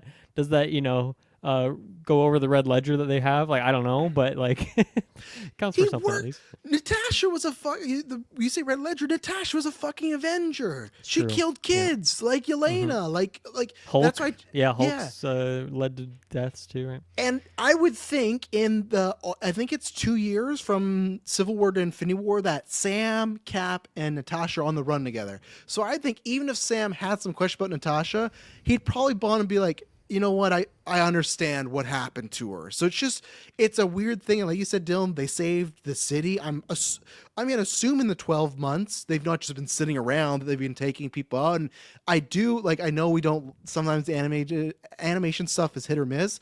I hope there is I would kill for a fucking animated 6 to 8 episode show of the 14 months of the missions they've been on and put them against B-rate villains. But I would love to see what have they been doing for 14 months? That's where I felt in the end credit. I'm like, man, this could have been movie number 2 of how fun would that be as all these losers trying to figure out how to be Avengers, doing that interview Bucky did at the beginning where it's a worrying issue and we're really worried and we're going to it would have been so fun. Or Red Guardian talk shows. There's so much potential there. But I think after Secret Wars, they won't be the Avengers. They'll be back to the Thunderbolts. So again, it just feels like, man, we should have had this years ago, so but or maybe there'll be young Avengers, new Avengers, they can all just exist different arms of the same umbrella, yeah, maybe. Or fucking Doom just kills all these characters and that's why they're no longer the Avengers. There's other than Yelena, Yelena lives, and Bucky, but Bucky, they could give him the send off. I think Bucky him and Hemsworth, that would be okay, because to me, he's as I've mentioned many times, he's kind of one character I have issues with this movie. I feel like it would be a bit of a whimper for me if like he's gone on all this great journey that he's had, ups and downs, but then like for this and then just like dies off in Avengers would be a little disappointing for me. If this was like his last like major role. Sacrifice play though, maybe he just does something big to help take down Doom. Maybe, yeah. And you got the other saga stuff, right? That feeds into Bucky Barnes. As You a do, but I'm character. saying like he not ending on the highest of notes for him. Yeah. Even if I do love this movie, but just him in particular, just what was going on here with some of the writing, I was a little confused. Yeah, I did appreciate when he showed up on the motorcycle. He felt like he's an actual Avenger superhero, where all the rest of these people are just kind of like the B tier. Like I felt they made him stand out as far as like I've been doing this for decades, where you guys are still like relatively new at this. I will say also when he was grenading up all these Hummers, and then he throws a grenade on theirs. I feel like Ghost could have easily dodged that attack, right? I think so. Well, she was a little like their hurt from car those was sound driving beams, really right? slow. She could have Yes. just. Well, he wasn't sound beaming though. No, but I'm saying she was still recovering from it She was John, on cooldown. Okay. Yeah, remember John Walker literally had to pull her back in the car. So I'm saying she was like mini. Right. I just CT feel like that was like concussed. 5 minutes prior. I thought she had Yeah. bounced back, but I don't know. Needs more time. Yeah. Anything else? Also, you got the other part. Anything else in Sam Avengers? So I guess technically we do have Avengers right now. It's this. Well, it's debated, but we got the Avengers with the Z right now. I will be anticipating some answers, and if we don't get those answers, it'll be a big thumbs down. So especially because before you go, Dylan, I told you this off air, Dylan, but the end, I do have the quote here. Yeah, so the director of this movie said for the end credit, I was there when it was filmed. I can say that it comes from the set of a production that might be starting production right around now. So AKA, they filmed this on the Doomsday set. That means this scene has been filmed very, very recently. So that's where I'm hoping they literally put that line there, because whatever's happening in the Doomsday script, it will have some sort of point. Okay. And I feel like it'll be similar to like in my opinion, how did Thanos win in Infinity War? Because the Avengers were split. This will be the same thing where Sam and Bucky can't get on the same page, even though I feel like it's kind of stupid. Like, I don't know, there's this Robert Downey Jr. variant. You guys can't get it together. Haven't gone through this, but I think that's the idea that even Bucky said like, hey, I talked to Sam and it didn't go well. So I do hope it is referred to, and it's not just a one-line throwaway. And the other thing I almost forgot too is, Spider-Man, worst superhero. What's going on with Kingpin? What's going on with this? He's just fucking nowhere in New York. In the Void, he's saving nobody. But even then, I guess this is technically now, the end credit is a year and 2 months after Fisk. Like, I guess Fisk could be handled by now, right? Because that's technically Daredevil's happening. Daredevil season 2 is going to be a prequel to Doomsday. But we don't really know when Daredevil season 1 takes place in accordance to anything else, right? That even though it came out in between these two movies, it could be kind of in a bunch of different spots. Okay, just throwing that out there, but you're right. Yeah. Yeah. I was bringing up the list again, looking at all the names on the chairs, and we know that I think they did confirm that there's going to be more names on more chairs. Well, I don't know if they said they're going to do it that way, but I guess I'm just doing a brief look through the list of like, okay, who's on like not this Avengers but the other Avengers. I guess. I mean, it's so tricky. We don't know how a lot of them are going to fit in, but like Chris Hemsworth, we got Thor. Letitia Wright's Black Panther. Yeah. Of course, we've got. What's the name of the other Black Panther character? I can't remember his name now. The villain guy who is like now on the team. M'Baku? Yeah. M'Baku, yeah. No, not M'Baku, but like oh my god, who's the villain of Wakanda Forever? What was his name again? Oh, Namor. Right. Oh, yeah, you're right. Don't Namor. Don't forget Namor. Simu Lee, that one's like the most straightforward one.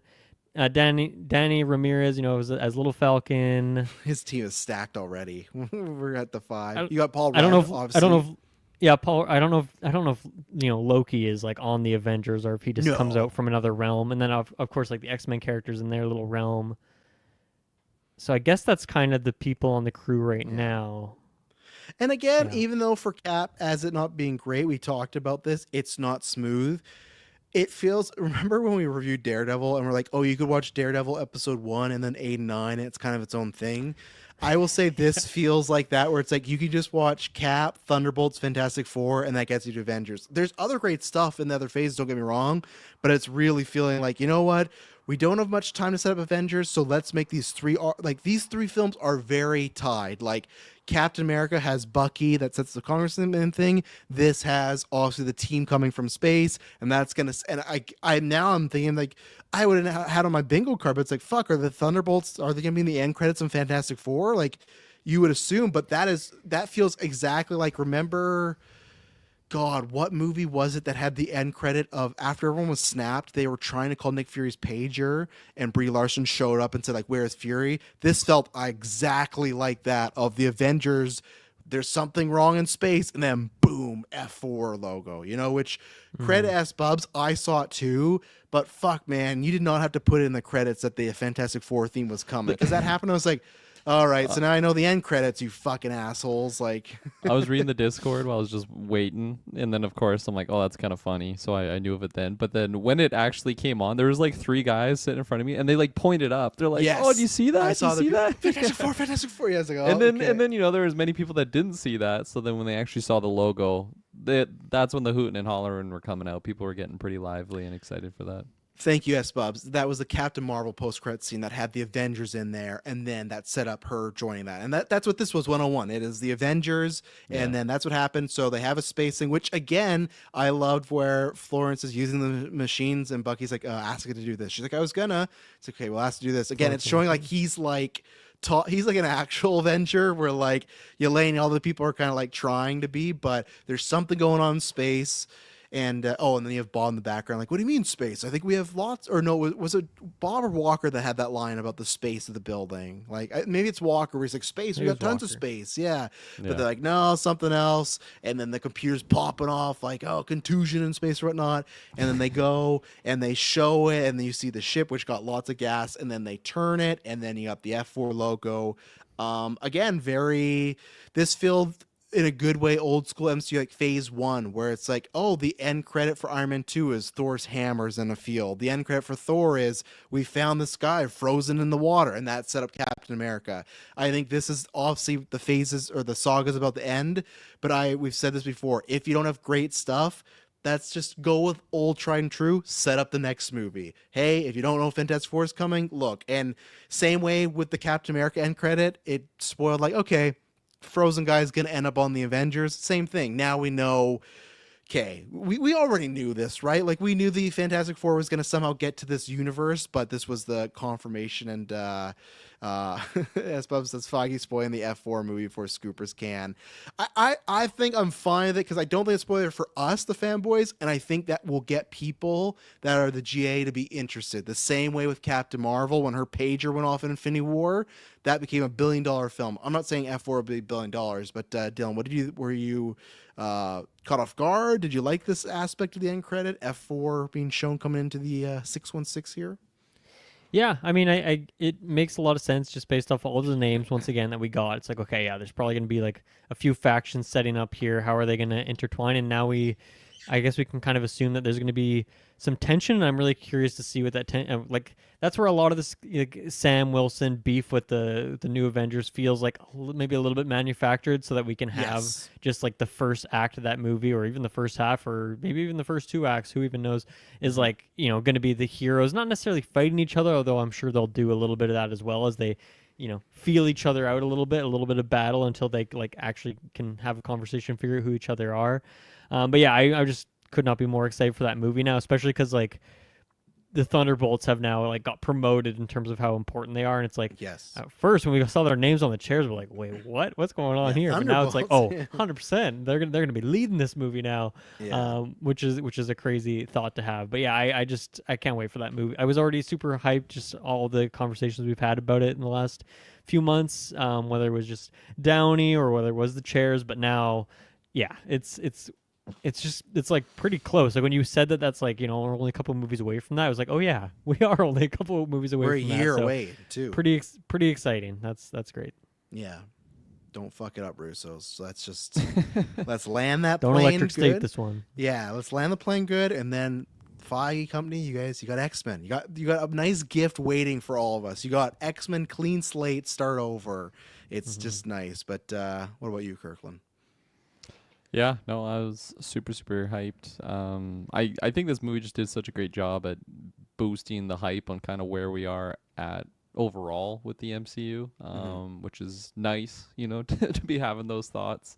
So yeah, no, I thought it was a really good end credits. Yeah, I like the suits too. It was actually reminding me Yes. of Silver Surfer, Silver Fantastic Surfer. Four, like the first Fantastic Four, like way back. I guess not the very first one, but the Chris Evans one when he's just. I think it's when he's doing like his Evil Knievel stunt, and then he's getting sponsors on like the Fantastic Four suit. It just was reminding me of that. See the Xbox logo on Red Yeah. Guardian's shoulder there? Yeah, Yeah. fantastic. Yeah. Yeah. I wasn't quick enough. I wasn't expecting to say that. You but, misclicked. I saw. Say that again. That's fantastic. But yeah, so I guess that's gonna be maybe one of our first scenes in Doomsday is these two interacting, like the F4 and everything. And very curious how we get the only piece which I know multiverse stuff, but the only piece that's still not fitting, which they'll make fit, is all those OG X-Men. Because like, hey, we know F4. We know why Thunderbolts are in there. We know the original Avengers because Sam's going to go get a god tier team with Thor and Namor and stuff. But it's like, okay, how does fucking Nightcrawler and how does Rebecca Romaine's Mystique happen?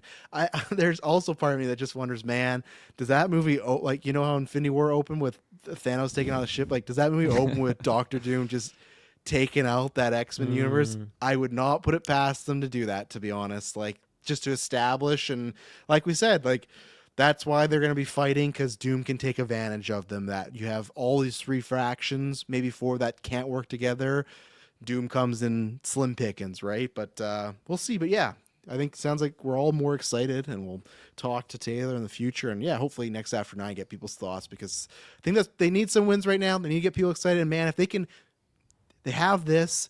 If Fantastic Four is great, and then you can also have a great Comic-Con coming up, that's like a great 1, 2, 3 punch to, I think, really emphasize that hype. Maybe even another Chairs Day. Like, I think they're doing, even that first Chair Day, I'll count that as a win. I think whatever they've done, I think this year they're doing a good job of, okay, we got to rebuild the house that we built. Like, we got to get it back in standing order. I'm not going to say it's going to be Endgame Infinity War level, but, if we can get to Avengers 1 level, happy with that. But, Mr. Muzz, final thoughts on what would you rate this movie?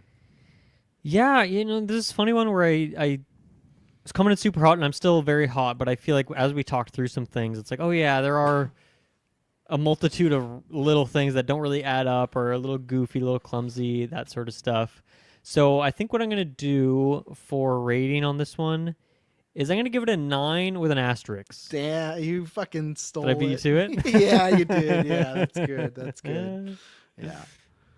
I'll say I'm all over like 9, 9.25, 9.5. At one point I thought, oh, this could be a 10. It's definitely not going to be a 10 because I think we talked about there's some messiness there. So I'm in a good mood. Going to give it a 9.5 with an asterisk because I need a rewatch. And this is two things I'll say. Someone in the chat, I can't remember. I didn't shout them out. That was my bad. EuroG said that they would watch it again. I think it's been a while. Maybe it's not. Okay. Again, don't count Deadpool Wolverine. That's its own different beast. Maybe since No Way Home, there hasn't been a movie where I'm like, oh, I really want to see this again in theaters. I don't know if I get a chance to. Emily hasn't seen it, but it's nice to walk at MCU movie and be like, oh, I could see that again and not be like, I don't know if I need to see this again right away. Or the Thunderbolts, I could in a couple days be like, yeah, I would happily watch this again. And again, sorry, I apologize, but when we did our predictions episode, Kirkland, someone in the chat asked us like, oh, do you think this could be like a top 20 MCU project? I don't know if it is right now because I have to look at my rankings. Let me quickly look. But like the thought that I'm actually thinking it might It's got to be, I think, right? I think so, but when a couple weeks ago, I completely, whoever asked it, like wrote that off. Me and Kurt, like, no, Yeah. there's no way it's gonna happen. I think if Oh, you yeah. include shows, maybe it's not top 20 projects, Yeah. but top 20 movies, I think for sure. Even movies for sure, and even with shows, like I have What If and even Winter Soldier, like I don't love as much as other people. I'm talking about favorites, not best. So yeah, I would actually have this in my top 20 for MCU stuff. So that's where like I did not have that on my bingo card at all walking to the theater. I thought, okay, hopefully a good time. But yeah, when whenever I see this again, I'm very excited to watch this again. This was a good time. And like I said, I hope word of mouth spreads, and I hope this does well, because I would very much like Thunderbolts 2 whenever we can get there. Whoever, maybe we kill off some people, sure, then get some new villains. If we lose Red Guardian, lose Ghost, but keep Walker, Bucky, Yelena, even Bob, like keep that core four. But I hope we get more. I hope we, just like Guardians, how we got to grow with those misfits. I would really like that. And again, Florence Pugh, fucking amazing in this. So it's like this is her franchise to lead. I don't know if you can do a Black Widow movie, but Thunderbolts, maybe that's what they do. Maybe Thunderbolts 1 has like a modest success. Thunderbolts 2 maybe get some bigger villains in there that are like a bit more of a draw, where it's like, okay, it's Florence Pugh, it's Bucky, and it's, I don't know, like who's a big villain? Like this wouldn't happen, but like, okay, fucking Willem Dafoe's Green Goblin's now Thunderbolt. Wouldn't be like that, but I'm saying go get some BA tier villains. So Okay, sorry, random quick thing on Green Goblin. I think it was after the vault scene when we were getting like that dream sequence or something, there was like a little laugh in the background, and I thought it was Norman for a second, and I was like, what the fuck is about to happen? I think it was just like the void chuckle or something, but I was tripping out for don't. That's a glider. You beat me to it. beat you You beat to me to it. Damn it. That was still, that's a glider. But that's my pitch, is if you got to beef it up, just get some A tier villain. But yeah, no, this was a great time. Was happily, expectation was lower. So now I don't want to get too excited, but that's how I kind of felt with F4. So yeah, I'm hoping this trend continues for a little bit. The MCU with Daredevil I was happy with. This I was happy with. Spider-Man, even whatever, fucking Friendly Neighborhood happy with. So we've had a nice little streak here. Agatha surprised me, so I'm not going to be the meme that's saying MCU's back, but I've quite enjoyed the MCU the past 6 to 8 months, and that's a great thing to say. So Kirk and Pat, We're back, here. baby. We're so back. This is me here. We're so bad. Yeah, I mean, what a way to end it on me. I'm gonna be the lowest here. I'm gonna give it 8.5. A little bit of grievances with some it's just the Val stuff. Look at me! Oh no! Jesus Christ! Not a 9. This man says the MCU's Now, back. Giving it an is there an 8.5. asterisk on this 8.5, or is it like is it a solid 8.5? I mean, enjoyment wise, it's definitely around that number. I think if I was just strictly looking at it like film wise rating it would probably even be lower than that. But yeah, no, I think it was a solid time. Yeah, I don't know. I think I've said kind of all I've had to. I'm not even letting Kirkland go last ever again. Quick, do you guys like John Walker's beret that he had? Do you want him to have that in Avengers? It's Yes very and Gorman no. for people that watch Andor. Yeah. Yes, so people can make jokes about it, but I want second act one's over for him to lose it. I don't want the bray to continue. Get think blown he- away in the wind or something? Yeah, I think do he made the fucking- choice after what Ghost and Yelena Yes. were kind of shit talking it. Oh, 100%. 100%. His helmet. Deeply self-conscious Yeah. guy, but he doesn't want to do it. Yeah, 100%. Maybe I can get my wife back with this hat. I don't I know. lost my but- helmet. Had to get a new one. Super random little fact here too. The big Extreme Theater on the west side, they had a brand new projector put in, and this was the first film with the new Whoa. projector. And thumbs up. Look good? Didn't really notice. Operated it, by which- David Hayter, probably. Looked Notice good. it great. Looked good, yeah. But yeah. There Yeah. you go. Well, there we go, ladies and gentlemen. We have done it. Thunderbolts is in the books. Yeah, I'm sure we'll talk about this in the coming weeks. Talk about box office, the fallout. Plus, the good thing is there's going to be like interviews with Cass and Feige, and they'll talk about what it means. And again, like May, June, July, we're 2 months away from Comic-Con. So I think it's great that we're going to have Fantastic Four and the Avengers roster and this little subplot before we get there. And yeah, I think we're hopefully in tune for some great stuff coming up, some good GV juice, some gasoline. And thank you very much for listening to this episode. Let us know in the Discord, YouTube, whatever your thoughts, any theories, any things we missed. Because like I said, on After 9, Golden Geese, we'll talk about this again in the future. And I promise you, it'll not be boring.